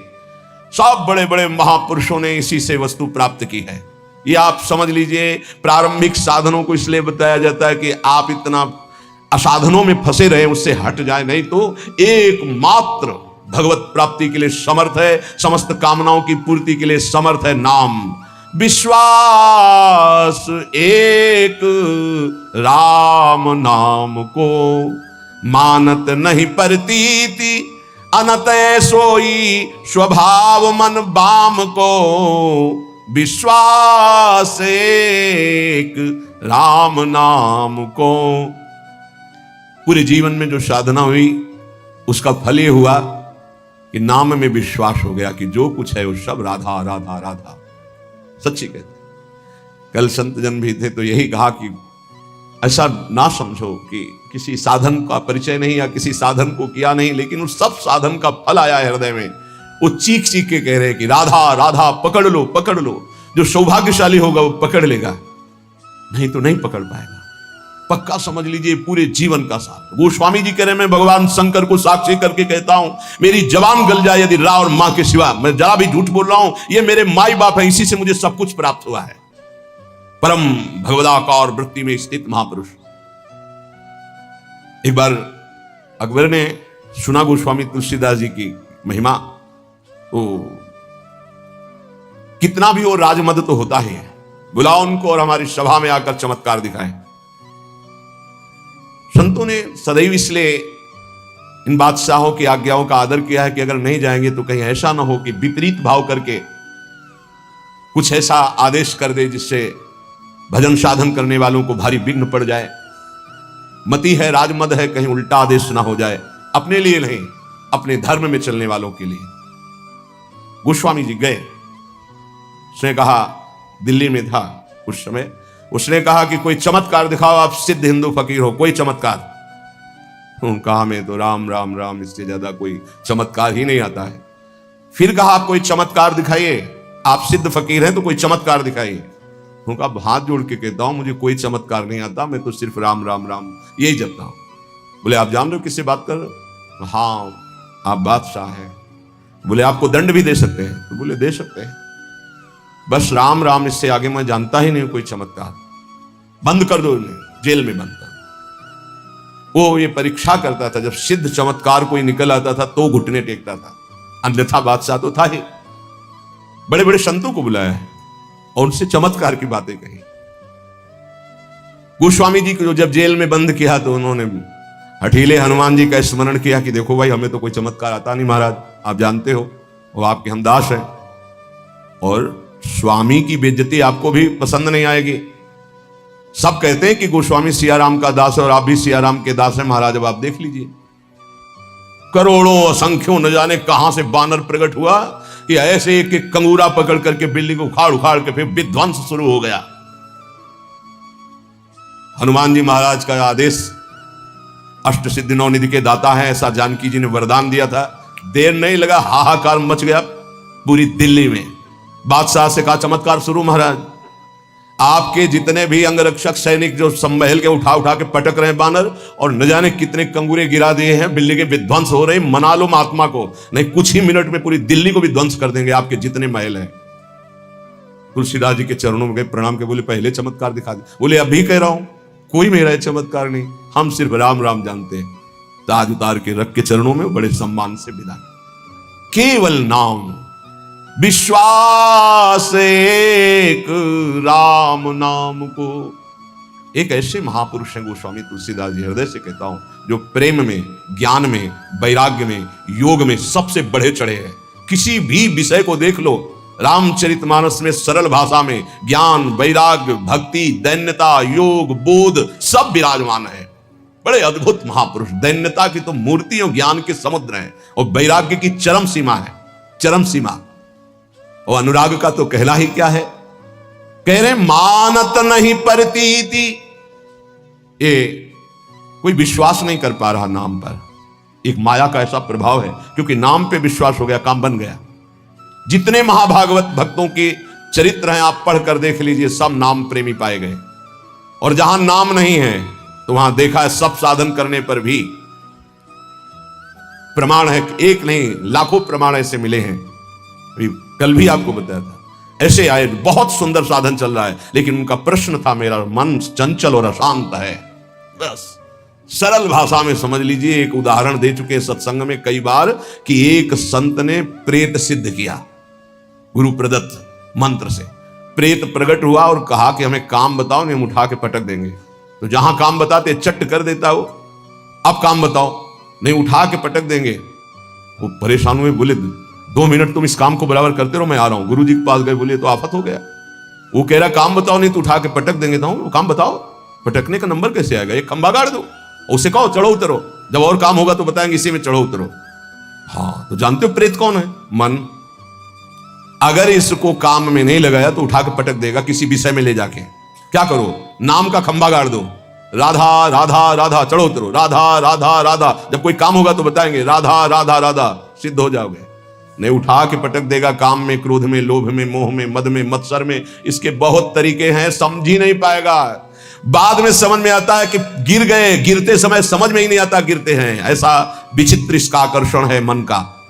तो मानत नहीं परतीत अनत ऐसोई स्वभाव मन बाम को। ये विरुद्ध चलता है, शास्त्र विरुद्ध चलता है, गुरु के विरुद्ध चलता है, मन के विरुद्ध चलता है। बड़ा विचित्र खेल है। जैसे आप खिड़की से देख रहे हो, नीचे वाला देख ना पा रहा हो कि तुम्हें देख रहे, ऐसे गुरुदेव सबको देखते रहते हैं, हर दृश्य को देखते रहते हैं। गुरुदेव कौन है? प्रभु है, प्रियालाल ही है, वो सब देखते रहते हैं। आपको लग रहा है मुझे कोई नहीं देख रहा, वो देख रहे हैं। ऐसो स्वभाव मन बाम को, हरि की गुलामी छोड़कर, हरि की दास्ता को छोड़कर, रुपये की, भोगों की, नाना प्रकार की वासना की गुलामी स्वीकार करता है, वो कभी गुरु का शिष्य नहीं हो सकता, गुरु का पट्टा नहीं हो सकता। गुरु मेहरबान, चेला पहलवान। यदि गुरु की कृपा है तो काम, क्रोध, लोभ, मोह, मद, मत्सर धज्जियां उड़ाता है, वही उपासक है। जो घुटने टेक कर भोगों में बैलेंस बना के चलते हैं, वो गुरु कृपा पात्र नहीं होते। वो ऐसो ही स्वभाव मन बाम को, बाम विरुद्ध आचरण करना, मुंह छुपाते हैं, कहीं गुरु की दृष्टि न, वो देख रहे हैं, वो ऐसी जगह से देख रहे हैं जहां तुम्हारी दृष्टि नहीं, वो एक एक चाल देख रहे हैं। वो छुप के सोचता है कि मैं निकल गया, वो देख नहीं पाए, और तुम्हारा छुपना, तुम्हारा निकलना वो सब देख रहे थे, पर वो मुस्कुरा रहे थे। बेटा, ये तुम अपने आप को फंसा रहे हो, कहीं और कोई छल कपट नहीं कर रहे, अपने आप का नाश कर रहे हो। अगर तुम इस तरह से अपने जीवन को व्यतीत करने को ठाना था तो ये कंठी और तिलक, ये भगवत मार्ग क्यों स्वीकार किया था? खूब संसार में राग रंग में मगन कौन किसको देखता है? यदि तुम्हारे ऊपर कृपा हुई है तो सही मार्ग का अनुसरण करो, विरुद्ध मार्ग क्यों स्वयं अपने हृदय में क्यों बैठाले हुए हो? स्वयं पतन के मार्ग में क्यों जा रहे हो? पर गोस्वामी जी कह रहे, मेरे कुटिल मन का स्वभाव बन गया है कि इसे विश्वास नहीं हो रहा प्रभु के नाम पर, और ये विरुद्ध चल रहा है। आगे कह रहे, देखो बहुत ऊंची बात कह रहे हैं, बस पकड़ ले। उन महापुरुष ने बताया कि मैं वेदांत का अनुशीलन करता हूं, तो पढ़िबो पर्यो न छठी छमत ऋगु जजुर अथर्वन साम को, व्रत तीरथ तप सुनि सहमत पची मरे करे तन छाम को, विश्वास एक राम नाम को। पकड़ लो भाई, कह रहे ये पढ़िबो पर्यो न छठी छ न्याय शास्त्र, वैशेषिक, सांख्य, योग, मीमांसा, वेदांत, ये छह, और ऋग यजुर अथर्वण साम, ऋग्वेद, यजुर्वेद, अथर्ववेद, सामवेद, ये 4 वेद। बोले मेरे छठी में भी नहीं रखा गया इनको, मैं वो अनन्य निष्ठ नाम का हूं।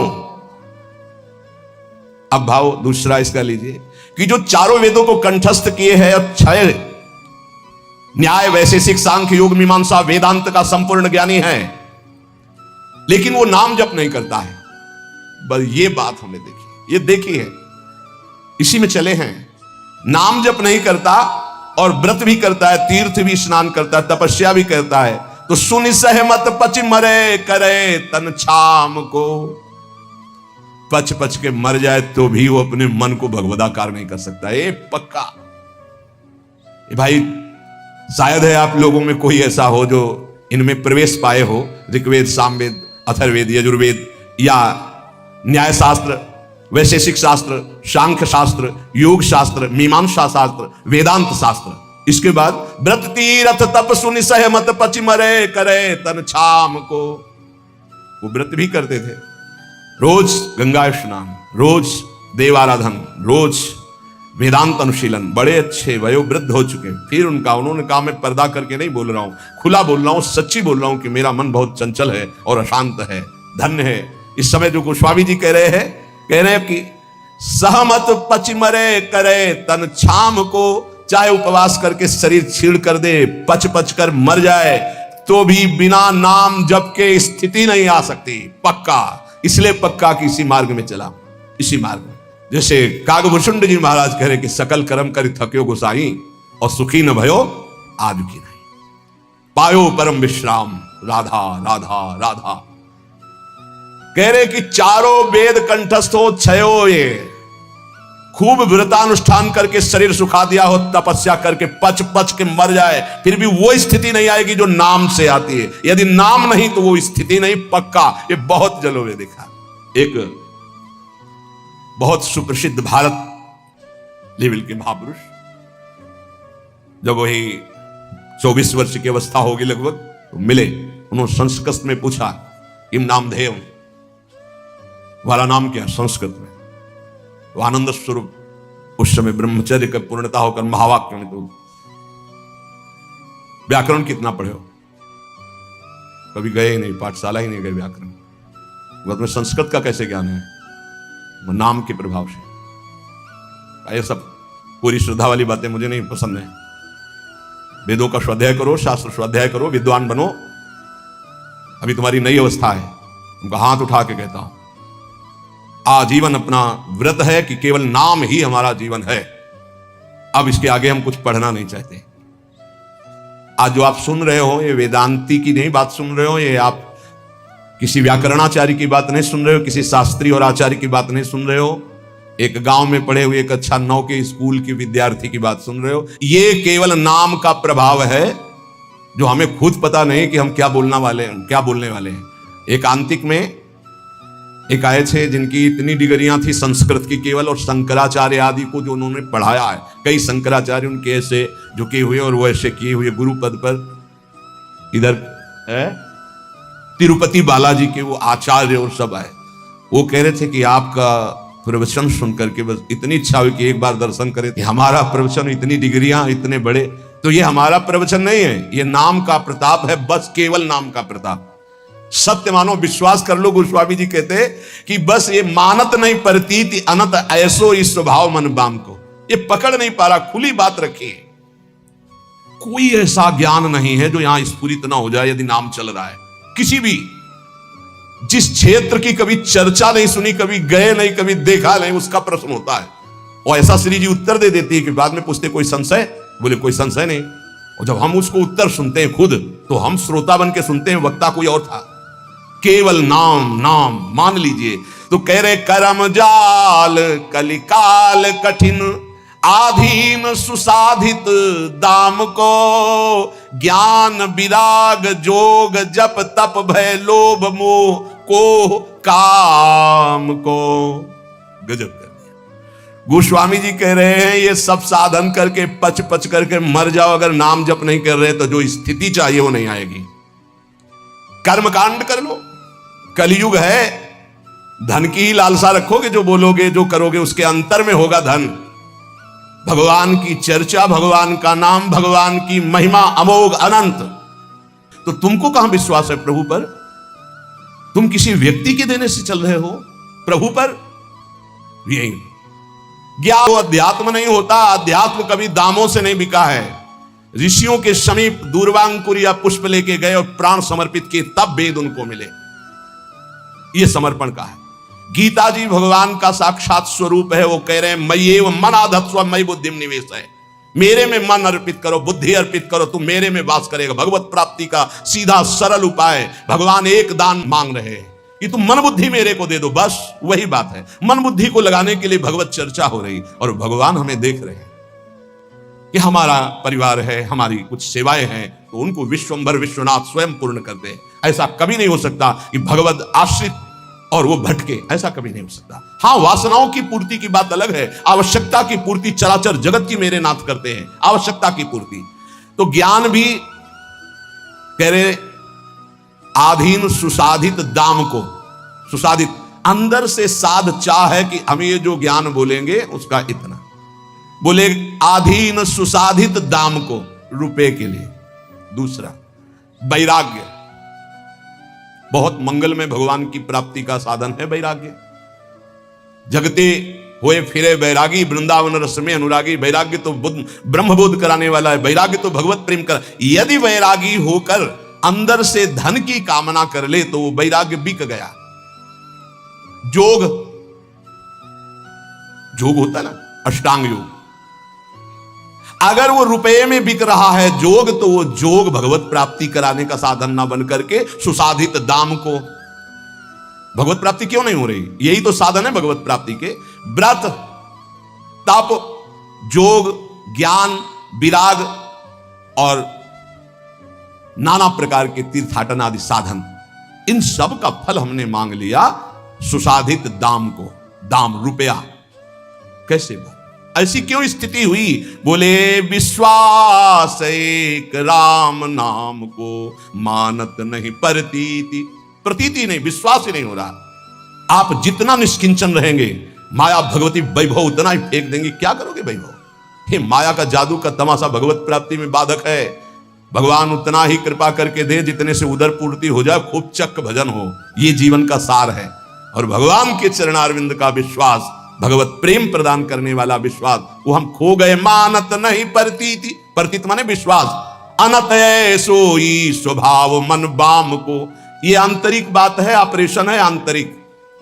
सब दिन सब लायक भव गायक रघुनाथ गुण ग्राम को, बैठे नाम काम तरु तर डर कौन घोर घन घाम को। अरे भाई, सब दिन सहायक सब लायक भव समुद्र से पार करने वाले माया के पति भगवान के गुण और नाम का गायन कर रहे हो तो साक्षात महाकल्पतरु के नीचे बैठे हो। अब तुम्हें कोई भी धूप ताप शोक संकट स्पर्श कर सकता है? कदापि नहीं। विश्वास रहे, विश्वास हो जाए तो हित ध्रुव जो विश्वास है तवहीं सुधरे बात, ना तरु माया पंथ में फिरे जो टक्कर खात। बिन विश्वास भगत नहीं ते बिन द्रवहि न राम, राम कृपा बिन सपने जीवन अल्लाह विश्राम। कदम कदम पे उसकी व्यवस्था देखी है, कदम पीछे चले व्यवस्था आगे चली है, जीवन भर उसको देखा, जीवन भर कैसे कैसे एक एक कदम पे प्रभु का दुलार, वो किसी एक के लिए नहीं, सब पर मोरी बराबर दाया। बराबर दया है, केवल आप भगवान से विमुख होकर के देख रहे। बहुत पीड़ा होती है जब भगवान का दास कहलाकर किसी से आस रखी जाती है। भगवान का दास कहलाकर किसी व्यक्ति से आस रखना बहुत बुरा कलंक है शरणागति में। कभी ऐसा ना करें। ये ज्ञान वैराग्य जोग जप तप, ये उस महापदवी की प्राप्ति के लिए जो कहीं किसी को नहीं प्राप्त हो सकता, उसको बेचने के लिए नहीं है। बहुत सावधान, कहीं अपने साधन को ना बेच देना, कहीं अपने ज्ञान को ना बेच देना, वैराग्य को ना बेच देना, नाम को ना बेच देना, किसी भोग के लिए, किसी पदवी के लिए, किसी नाना प्रकार की सुख सामग्री लौकिक के लिए। गोस्वामी जी कह रहे हैं जो श्री प्रभु के गुण गाते हैं, प्रभु का नाम कीर्तन करते हैं, वो महाकल्पतरु की छाया में बैठे हैं। उनको कौन ऐसा है, संकट ताप कौन ऐसा है जो स्पर्श कर सकता है? ये विषयों की चकाचौंध उनके आंखों को लुभायमान नहीं करते, जिनकी जिह्वा पे राधा राधा राधा ऐसा नाम चल रहा है। वो अज्ञान के वशीभूत विषयों में भटकने वाले प्राणी नहीं होते, जिनकी जिह्वा पे नाम चल रहा है। इसलिए सब साधन एक तरफ और नाम, बैठे नाम काम तरु तर डर कौन घोर घन घाम को। राम राम कृष्ण कृष्ण हरि हरि राधा राधा। मान लीजिए ये बहुत बड़ी साधना का फल है जो आपको विश्वास हो जाए नाम पर।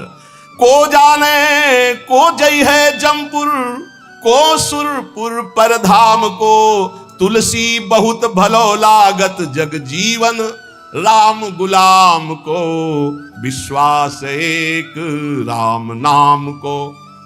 क्या पता है तुम्हारे आचरण नरक ले जाएंगे? कभी सोचा है अपने आचरणों का? कभी चिंतन किया है कि पीछे जो आचरण हो गए उनका परिणाम क्या होगा? बड़े पुण्यात्माओं तो स्वर्ग जाओगे, फिर तुम्हें यही मृत्युलोक में ही पटका जाएगा। लेकिन परम धाम को जाने के लिए नाम नाम, जितना नाम जप करो पक्का परम धाम आपको जाना है, पक्का। कोई तुम्हें नहीं रोक सकता नाम जापक को। तुलसीदास जी कहते हैं धन्य है उसका जीवन जो भगवान का दासत्व लेकर नाम जप कर रहा है। कली नाम काम तरु राम को, दलनिहार दारिद दुकाल दुख, दोष घोर घन घाम को, कली नाम काम तरु राम को। कलयुग में नाम ये कल्प वृक्ष है, कोई भी दरिद्र नहीं सह सकता यदि नाम जप करेगा। तो आप कहोगे नाम जप वालों को तो प्रायः ऐसा नहीं देखा गया जैसा आप कहते हो। दरिद्र कौन है? अरब खरबपति भी दरिद्र है। क्यों? उसकी बहुत बड़ी मांग है, वो लाखों में संतुष्ट होने वाला नहीं है, उसको अरबों खरबों चाहिए। बड़ा दरिद्र है वो, उसकी अंदर की वासना इतनी बढ़ी हुई है, वो एक सीमा में नहीं है। आज ये कल वो भोगा, परसों वो भोगा। दरिद्र है वो, बाहर से बहुत चिकना चुपड़ा वस्त्र और रूप दिखाई दे रहा, अंदर से गंदगी भरी है। मनमानी आचरण करते हुए धन का चिंतन होना, 1 अरब 1 खरब, इससे ये बड़े दरिद्र है। वो 1 रुपया मांगकर फुटपाथ में बैठकर जी रहा है, वो छोटा भिखारी है। वो करोड़ों में संतुष्ट नहीं हो रहा, वो बड़ा है। दरिद्र कौन? जिसका संतोष धन नष्ट हो गया है, जो भगवद आश्रय रहित है, वो दरिद्र है। कोई भी हो, चाहे वो त्रिभुवनपति इंद्र क्यों ना हो, समझना है। महान कौन? धनी, जिसके हृदय में भगवान का नाम चल रहा है, संतोष है। तो सुरपति नरपति लोकपति तिनके भावे घास, और रहे परम आनंद में तज सबही की आस। अगर कोई दान करता भी है तो नाम जरूर होना चाहिए। पैसा वहां ज्यादा चढ़ता है जहां अमुक भक्त ने, ये अमुक जिले के हैं, 500 रुपया भगवान की भेंट की, भगवान इनका मंगल करें, लड़का बच्चा सुखी रखे। दूसरा फिर 500 निकाल के दे। और जहां ये नाम नहीं होता, जय हो महाराज, बस नाम हो तो दाम। एक भगत जी आए थे हितधाम में, वो समाचार पत्र के कोई अधिकारी थे, तो दैन्य अवस्था देख के भिक्षावृत्ति, पानी की समस्या, बाल्टी भर के इधर, उनका एक हैंडपैप लगवा दें। 2-4 बार आए थे, उनका देख लो अच्छा हो जाएगा, कई साधक हैं, उनको सुविधा हो जाएगी। बोले पर हैंडपैप के ऊपर एक प्लेट लगेगी, पत्रकार अमुक अमुक अमुक, जहां से पानी निकलता है उसी के ऊपर ऐसे एक प्लेट लगवा देंगे और अपना नाम लिख दें। हमका ये तो स्वभाव के विपरीत है, ऐसा तो नहीं हो सकता। तो बोले फिर हैंडपैप नहीं लगेगा, तो उनको कोई जरूरत नहीं लगवाया। मतलब केवल प्लेट के लिए, वो साधु सेवा का भाव नहीं था, केवल प्लेट के लिए। एक बहुत अकिंचन भाव था, बोले एक पंखा लगवा दे, गर्मी है, वो उसे जरूरत है नहीं, पर आप देख लीजिए। तो बोले बस इतनी कृपा है कि पंखे की पंखुड़ी में थोड़ा नाम हो। आजकल बड़े लोग कृपालु हैं, पूरा पता आप देख लो पंखे में, फोन नंबर, गांव, पूरा सब नगर। अब ये तो कोई जगह ले ले, पहले बाप बाबा की पूरा उसी में लिख दे। अगर दान भी करना है तो पूरा का पूरा परिचय उसमें, तो इसलिए दान का प्रभाव खत्म हो जाता है। हे नाथ हुति दान दयादि युक्तो, दान का भी और दया, ये तो हमने पक्का देखा है कि देने वाला कोई ऐसा बिरला भगवत कृपा पात्र होता है जो बिल्कुल शांत रहे, नहीं तो लेने वाले से भांटगिरी करवाना जरूर चाहता है। धन्यवाद, आप जैसा दानी कहां प्रभु, आप बहुत देखे लेकिन आप जैसा, और बताना महाराज, वो अगर नहीं तो नहीं। ये पक्का समझो, सम्मान और दान दोनों में भेद है। दान दे के सम्मान पाना, दान दे के नाम लिखवाना, दान दे के वाहवाही होना, दान दे के मैक से पुकारा जाना, यही हो गया तुम्हारा, कुछ नहीं मिलना।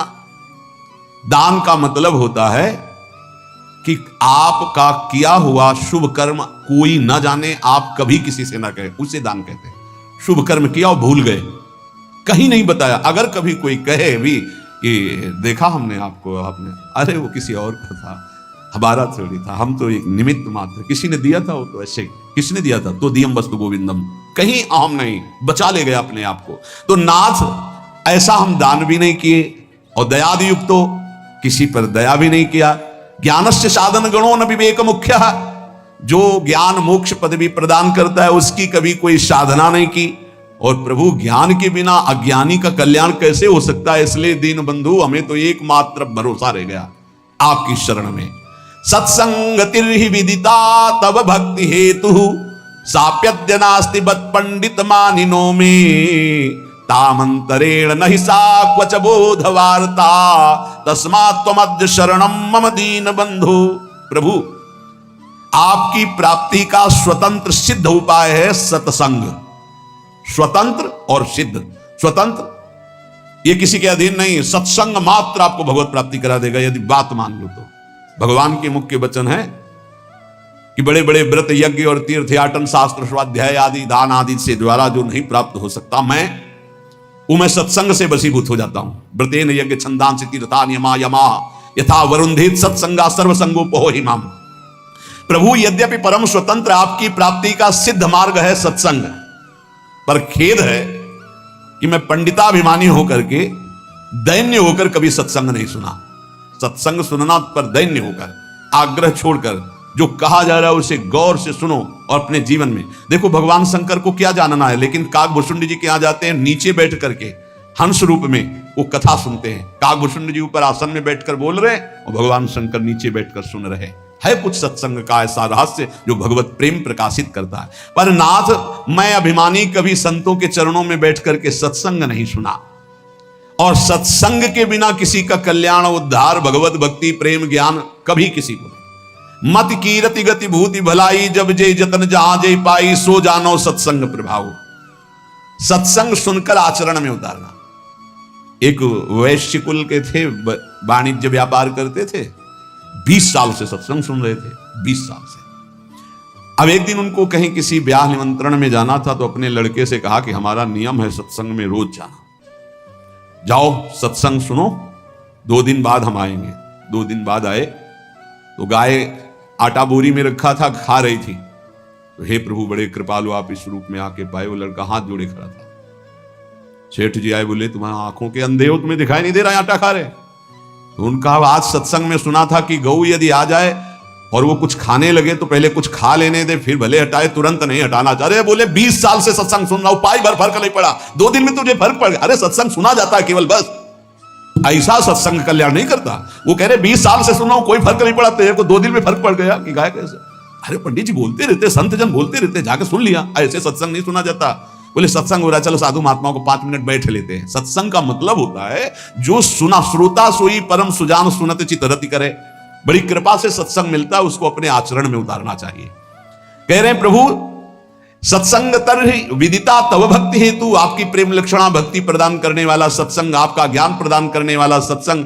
पर साध्यप्यद्य नास्ति बत पंडित मानिनों में, ये मैं अभिमानी जीव अपने को बड़ा ज्ञानी मानकर कभी संतों के चरणों में बैठकर सत्संग नहीं सुना।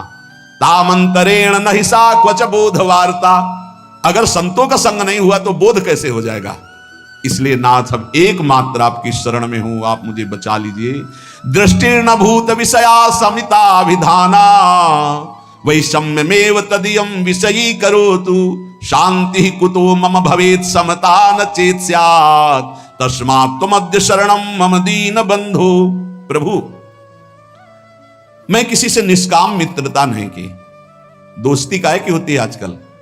दोस्त के सुख को लेने की, बस इसी बात की दोस्ती होती है। और दोस्त किसे कहते हैं? कुपथ निवारी सुपंथ चलावा। दोस्त का परिचय जो कुपंथ से हटा करके सुपंथ में चलावे। दोस्त वो है, हमारी दोस्ती की कसम, अगर तुमने गलत आचरण किया तो आज के बाद हम मिलेंगे नहीं, तुमसे बात नहीं करेंगे, ऐसा दोस्त होता है। कुपंथ निवारी सुपंथ चलावा। लेकिन ऐसे दोस्त तो भगवान की कृपा से मिलते हैं, जो निष्काम हमसे दोस्ती करें, हमारे किसी भी सुख को देखकर उसके भोगने की इच्छा न रखकर जो हाथ मिलाए उसे दोस्त कहते हैं। और जो कुछ सुख आकांक्षा से दोस्ती की जाती है वो दोस्ती नहीं होती, वो स्वार्थ होता है। आज स्वार्थ के खेल को दोस्ती माना जाता है। प्रभु हमारे हृदय में कभी आपको लेकर प्रसन्नता प्रकट नहीं हुई, भोगों को लेकर हुई प्रसन्नता।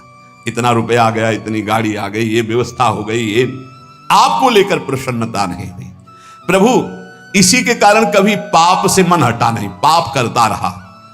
दीन बंधु अब दुर्गति पक्की है। अगर आप न बचाओगे तो दुर्गति पक्की, क्योंकि ऐसे हमसे आचरण बने हैं। नाथ पापेनुपेक्षणवतो मम मुत कथम स्यात्। जब हमारी पाप की उपेक्षा नहीं, पाप ही कर रहे, तो हमारा कल्याण कैसे हो सकता है? नेत्राधिकम मम बहिर्विषयेषु शक्तम, नान्तर्मुखम भवति तान विहाय तस्य, क्वान्तर्मुखत्वमपहाय सुखस्य वार्ता, तस्मात् त्वमद्य शरणं मम दीन बंधु। ये इंद्रियां बहिर्मुख भाग रही हैं, कभी अंतर्मुख नहीं हुई। और अंतर्मुख हुए बिना भगवत प्राप्ति का रास्ता नहीं मिलता। सर्वात्मना न विसृजेत बहिरिंद्रियाणि, एक इंद्री फंसाकर पूरा जीवन नष्ट कर सकती है। अजामिल ने केवल यही एक इंद्री, नेत्र इंद्री से देखा व्यभिचार हो रहा, पूरा जीवन व्यभिचारी बना दिया। नेत्र इंद्री ने सौभरी जी की चूक कर दी, देखा मछली के मैथुन को, पूरा जीवन 50 ब्याह किए। और जो पूरी इंद्रियां बाहर किए, उनकी दुर्दशा क्या होती होगी लिखने लायक नहीं है। प्रभु नेत्रादिकम मम बहिर्विषयेषु शक्तम, सारी इंद्रियां बाहर घूम रहे हैं विषयों में आसक्त। नान्तर्मुखम भवति तान विहाय तस्य, कभी 1 मिनट के लिए अंतर्मुख नहीं हुई। क्वान्तर्मुखत्वमपहाय सुखस्य वार्ता, जो अंतर्मुख नहीं हुआ वो भगवदानंद को क्या जाने। नाथ ऐसे पुरुष की तो दुर्गति ही होती है। अब तो केवल एकमात्र आपके चरणों का सहारा है। त्यक्तम गृहाद्यपि मया भवताप शांतये, नासीदसो हृदो मम माययाते, सा चाधुना किम विधास्यति नेति जाने, तस्मात् त्वमद्य शरणं मम दीन बंधु। भगवान कभी मुझे ऐसा नहीं लगा कि संसार दुखमय है, कभी ऐसा नहीं लगा कि संसार छूटेगा। देखो सबको ऐसा ही लगता है, ये शरीर सत्य है, पत्नी सत्य है, पुत्र सत्य है, मकान सत्य है, 1 सेकंड में सब छूट जाता है। आंख मुंदी, शरीर भी गया, सब छूट गया। कभी ऐसा अगर लगता तो इसका अंदर से त्याग करके आपका भजन करते, लेकिन कभी ऐसा नहीं लगा कि संसार दुख में है, ये पुत्र परिवार आदि सब मुझे छोड़ देंगे, कभी ऐसा नहीं लगा। ये ऐसा क्यों? क्योंकि मेरा मन गंदा हो गया, मलिन हो गया, आपकी दुरंत माया में फंस गया। वैसे प्रभु मैं बहुत अशांत और दुख को भोग रहा हूं। इस समय क्या क्या दुर्दशा होगी ये मैं सोच रहा हूं, क्योंकि मेरे द्वारा ऐसे आचरण हुए हैं। किसी ने एकांतिक में प्रश्न किया कि मेरे द्वारा गलती नहीं हुई फिर भी उसका मुझे दंड मिल रहा है, क्या भगवान क्या न्याय है? उनसे प्रार्थना की थी, वृंदावन में बैठे हो, इसी जन्म के आप रजिस्टर को अपने खोल कर देखिए। ऐसे पाप किए हैं जिनका दंड नहीं मिला, गुप्त हो गए हैं, ना आपने प्रायश्चित किया, ना क्षमा मांगा है, तो वो कर्म कहां से आपको भोगने को मिलेंगे? ऐसी जगह फंसाएंगे जहां 100 में 100% आप निर्दोष हैं, पर आपको दंड भोगना होगा। ये वही दंड है जो 100% पाप हुआ था, कोई नहीं जाना, आगे क्रॉस करके निकल गए, वो गुप्त हो गया। वो गुप्त नहीं हुआ, वो बढ़िया सज सजा के तुम्हारे आगे परोसा जाएगा। वो आएगा और ऐसी जगह दंड देगा जहां आप कसम खाओगे कि मैं निरपराध हूं, पक्का माना निरपराध हो, लेकिन वो अपराध आपको वहां दंड देगा। हमारे भगवान के न्याय में कहीं किंचन मात्र न चूक होती है, न मिलावट होती है, और न वहां घूस चलती है, न वहां वकालत चलती है। इसलिए यही डर ही डर हरिवंश सहित जिनो भ्रमय गुण सलिल पर जे नामन मंगल लोकती हूं सुहारी पद भजु न विलंब करे। प्रभु उस समय समझ में नहीं आया और क्या क्या पाप कर बैठे। अब लगता है डर की अब दुर्गति होगी। तो दीन बंधु एकमात्र आपकी शरणागति ही है जो मुझे बचा ले। प्राप्ता धनम गृह कुटुंब गजा स्वदारा राज्यम यदैहिक मठेन्द्र पुरश्च नाथ सर्वं विनश्वरमिदं न फलाय कस्मै तस्माद्वमद्य शरणं मम दीन बंधु। हे दीन बंधु, पूर्व पुण्य से धन मिला, सुंदर स्त्री मिली, घर मिला, परिवार मिला, संपत्ति मिली, ऐसा हम समझ बैठे कि हम तो इंद्रपुरी के राजा हो गए।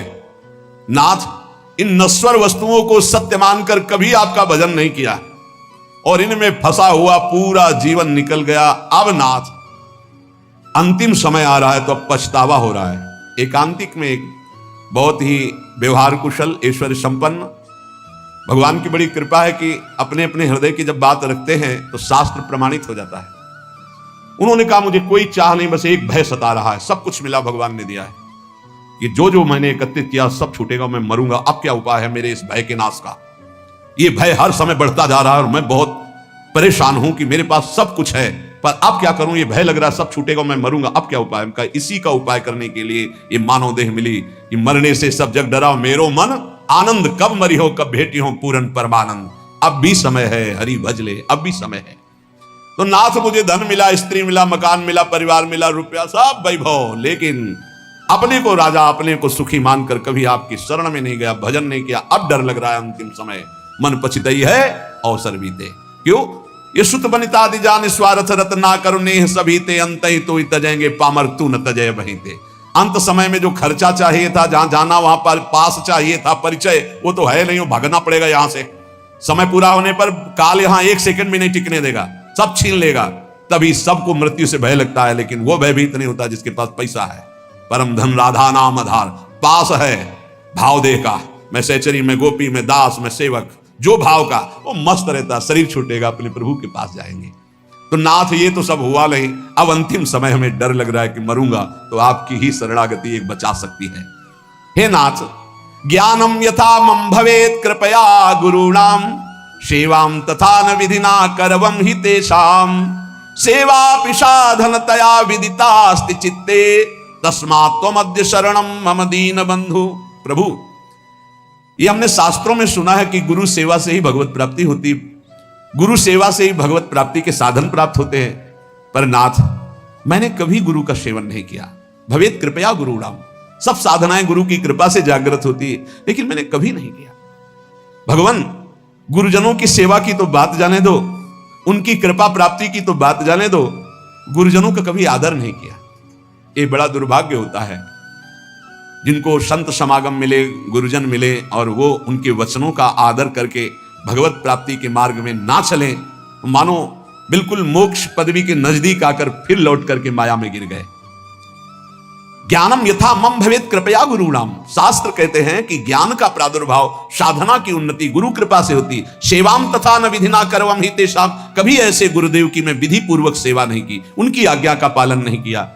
प्रभु, मन में जाने अनजाने में कैसे कैसे अपराध बने। दीन बंधु, अब लगता है मेरा उद्धार नहीं होगा, पर एक रास्ता दिखाई देता कि यदि आप कृपा कर दो मैं आपकी शरण में, तो अभी मेरा कल्याण हो सकता है। तीर्थादि सेवन महो विधिना हि नाथ, ना कार्येन मनसो मम शोधनम स्यात्, शुद्धिं विना न मनसो वगमापवर्गो, तस्मात् त्वमद्य शरणं मम दीन बंधु। बिना तीर्थादि के सेवन से मन पवित्र नहीं होता, भजन में मन नहीं लगता, इसीलिए करना पड़ता है। किसी ने प्रश्न किया था एकांतिक में कि भगवान कण कण में वास करते तो तीर्थ जाने की आवश्यकता क्या है, हर कण में भगवान है। ठीक, तुम रोज गंदे नाले में डुबकी लगा लिया करो, भगवान तो सर्वत्र है। फिर गंगा यमुना में डुबकी लगाने की जरूरत नहीं है, तो कैसे लगा लेंगे, इसमें कैसे? गंगा जी तो गंगा जी है ना, गंगा जी। हरिद्वार तो हरिद्वार है। क्या सिनेमा घर में 3 घंटे बैठने के बाद आप पवित्र हो जाते हैं और 3 घंटे गंगा किनारे बैठ के राधा राधा पवित्र हो जाओगे? कैसी बुद्धि है भैया। गाय के पूरे शरीर में दूध है, लेकिन दूध का स्थान बनाया गया है, वहां बछड़ा जब पिन्हाएगा ऐसे के तो गाय पूरा दूध उतार देगी। ये तीर्थ स्थान भगवान के साक्षात स्वरूप है। भगवान सर्वत्र विराजमान है। मेहंदी के पत्ते में लाली की तरह पूरा पत्ता खोल के देख लो, एक बूंद लाली मिले तो बताना, लेकिन प्रक्रिया है, उसे पीस के लगाओ हाथ में, थोड़ी देर बाद लाली आ जाएगी। कण कण में विराजमान भगवान को प्राप्त करने की प्रक्रिया है, उसी प्रक्रिया में आता है। काशी जाओ, उज्जैन जाओ, द्वारिका जाओ, नहाओ, स्नान करो, तप करो, भजन करो, स्वाध्याय करो, तुम्हारा हृदय पवित्र होगा। ये जो ज्यादा ज्ञान बघारते हैं इनकी बड़ी दुर्दशा होती है।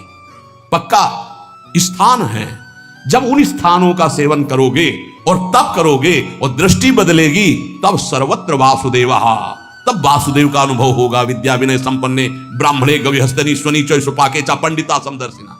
ये ब्रह्म ज्ञान बिन नारी नर करे न दूसरी बात, कौड़ी लागी लोभ वश करें विप्र गुरु घात। मन मानी आचरण करते, सुन लिया कि सर्वत्र भगवान है तो तर्क उपस्थित कर दिया। फिर काशी जाने की जरूरत क्या है, तीर्थ यातन की जरूरत क्या है? ककारा पढ़ोगे, मात्रा पढ़ोगे, तब शब्द बोलना आएगा। आज जो है हम सीधे ऊपर की बात करते, नीचे से चलना ही नहीं आता है। ये एक स्थिति होती है उपासक की, जब देह भाव शून्य होती, भगवदाकार वृत्ति होती है। मनमानी आचरण करना, मनमानी तर्क उपस्थित करने से भगवत प्राप्ति नहीं होती। देखो शास्त्र कह रहा है, तीर्थादि सेवन महो विधिना हि नाथ। आप ईमानदारी से बताओ, यहां बैठे हो, जो तुम्हारे यहां भाव बन रहे हैं वृंदावन में, वो भला तुम्हें और जगह कहीं प्राप्त होते हैं? बताना। यहां के भाव लेके जाओगे तो और जगह भी भाव में बने रहोगे, लेकिन यहां का वायुमंडल आप ईमानदारी से देखना, क्या यहां के वायुमंडल की समानता आप कहीं कर सकते हो? परम पावन यमुना जी का स्पर्श करके शीतल वायु जो आ रही है, जगह जगह आपको नाम सुनाई देगा, कथा वार्ता सुनाई देगा। ऐसे ही भगवान की परम पुरियां हैं, भगवान के अवतार के धाम हैं, भगवान की लीला क्षेत्र हैं, भगवान के द्वारा स्थापित किए तीर्थ है। इनकी अवहेलना नहीं करनी चाहिए, ज्यादा ज्ञान नहीं बघारना चाहिए कि अरे ऐसा सब जगह वृंदावन है। वाह, अनुभव करके दिखाओ। वृंदावन की रज का सेवन कर रहे हो, फिर तुम्हारी दृष्टि वृंदावन में हुई तो आप बहुत दूर से वृंदावन का अनुभव कर लेंगे। और अगर यहां की रज का सेवन नहीं हुआ तो कभी अनुभव नहीं कर पाएंगे। कभी नकारना नहीं चाहिए। ये बहुत ज्यादा ज्ञान जिसको ब्रह्मबोध हो गया है, वो स्वयं काशी में विराजमान है। वंदे बोधमयम नित्यम गुरुम शंकर रूपिणम, उन्हीं की शरण में एक से एक ब्रह्म ज्ञानी महात्मा विराजमान, जो प्रेमी जन संपूर्ण ब्रज 84 कोश में, अगर बाहर भी है तो यहीं का रसास्वादन किए हुए। साधन भूमि देखो जाके, एक महात्मा के दर्शन कराए, बर्फ में ऐसे बैठे हुए हैं, बर्फ जम रही है और ऐसे खुला शरीर बैठे हुए हैं, लंगोटी लगाए। सर्दी होती तो कांपते हो, स्वेटर और ये दुनिया घूमा। उस तपोभूमि की समानता कोई कर सकता है? हरिद्वार, ऋषिकेश, कैलाश, इनकी तपोभूमियां जो हैं उसकी समानता कोई कर? ये प्रेम भूमि ब्रज, इसकी समानता कोई? अवध की समानता कोई कर सकता है? चित्रकूट की समानता कर सकता है कोई? काशी, द्वारिकापुरी, इसकी समानता हो सकती है? भगवान सर्वत्र है, पर यहां भगवान प्रगट है, यहां भगवान की महिमा प्रकाशित है। जैसे सर्वत्र दूध में घी है, पूरी दूध में नहीं पका सकते, प्रक्रिया के द्वारा जब घी निकलेगा तब उसमें पकेगी। ऐसे ही ये निकला हुआ घी है। ये जो धाम है, भगवान की पुरियां हैं, इनका आदर करना चाहिए, इनका स्मरण करना चाहिए, इनका बंधन करना चाहिए। इस ज्ञानाभिमान में आकर के कहीं अवहेलना ना कर दे। सच्ची बात कहते हैं। आपको विनोद भाषा में लगा होगा, जब भाव की स्थिति चरम अवस्था में चढ़ जाती है तो ऋषभ देव भगवान अपने मल में लौट रहे हैं। मल में, पढ़ के भागवत में देखो, मल हुआ उसी में लौट रहे हैं। ये स्थिति एक परमहंस की, अवधूत योगी की है। अगर तुम पवित्रता का निर्वाह नहीं करोगे तो वहां तक पहुंच ही नहीं पाओगे। अब उनकी स्थिति का सीधे हम नकल करना चाहे तो नरकगामी होंगे। इसीलिए स्थिति से चलना चाहिए। क्योंकि अपवित्र शरीर, अपवित्र बुद्धि, अपवित्र मन, तो अपवित्र चिंतन, तो उसकी दुर्गति तो होगी। बहुत गुरुजनों के चरणों में बैठ करके शास्त्र की बातों को सुलझाना चाहिए, अपने हृदय की स्थिति के अनुसार आगे बढ़ना चाहिए। नकारात्मक सोच भर करके ज्ञान के द्वारा अवहेलना नहीं करनी चाहिए, उसे अज्ञान ही कहते हैं। कह रहे हैं तीर्थादि सेवन महो विधिना हि नाथ, नाकार्येन मनसो मम शोधनो स्यात्। इस मन ने इतना नकारा कि कभी तीर्थ ही नहीं गए, कभी किसी धाम नहीं गए। नाथ, अब मेरी दुर्गति पक्की है, कृपा सिंधु अब आपके चरणों का सहारा है। वेदांत शीलनमपि प्रमितिम करोति ब्रह्मात्मनः प्रमति साधन संयुतस्य नैवास्ति साधन लवो मयि नाथ तस्यात् तस्मात् त्वमद्य शरणं मम दीन बंधु। ये ज्ञान स्वरूप का बोध कराता है, ये ज्ञान सत्य का अनुभव कराता है।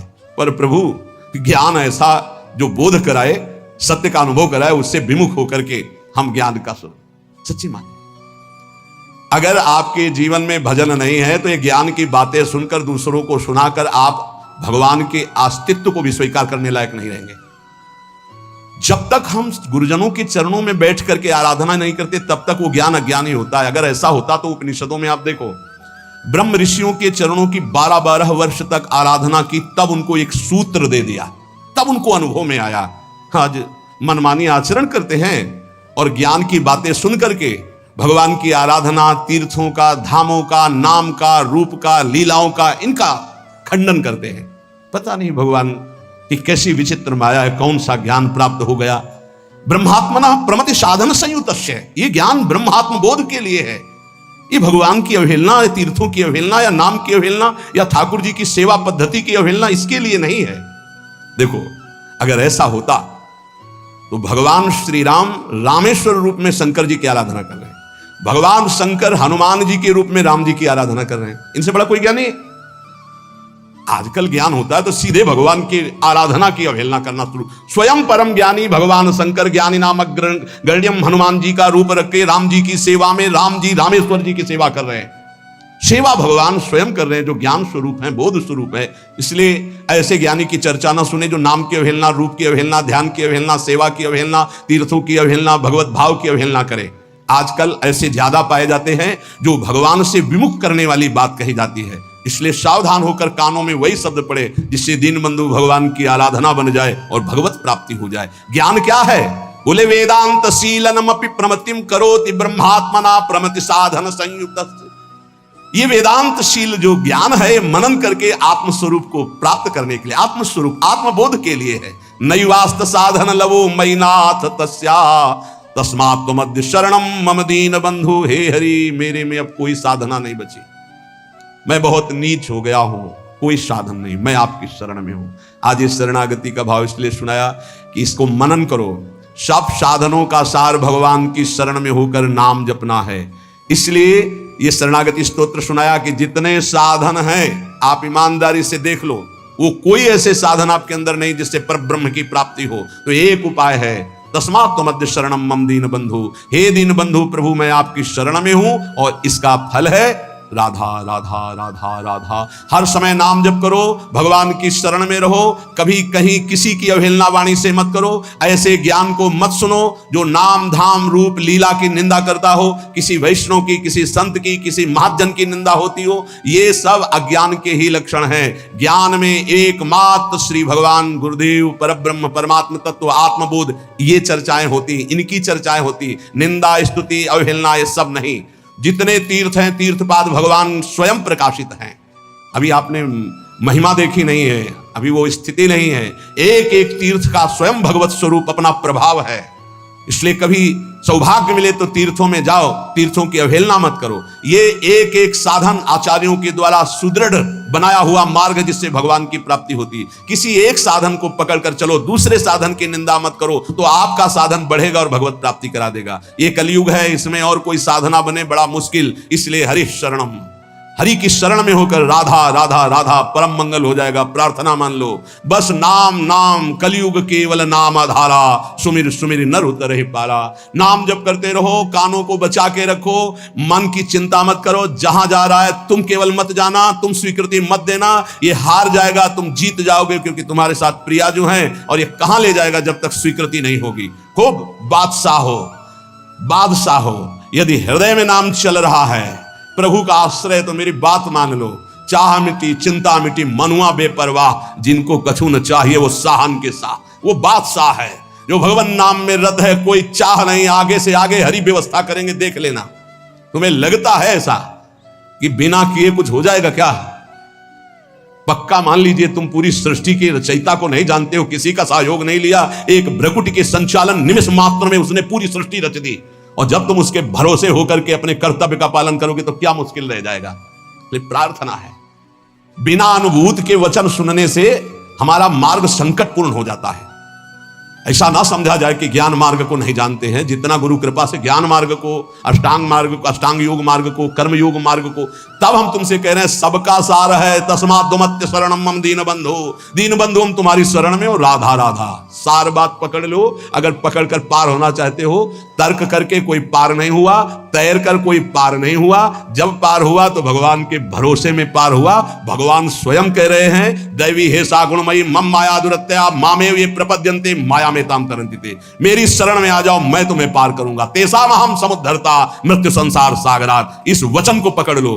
हरि शरणम, अंदर से हरि की शरण में, और राधा राधा राधा, ये हम सार बात बता रहे हैं। अगर पकड़ लिए तो बेड़ा पार हो गया। मान लेना तुम्हारा आखिरी जन्म है, और ना पकड़ पाए तो हो सकता है फिर जन्म लेना पड़े, क्योंकि और किसी साधन में इतना बल नहीं। करके देख लिए हैं, एक करके बोल रहे हैं, गुरु कृपा से साधन करके बोल रहे हैं।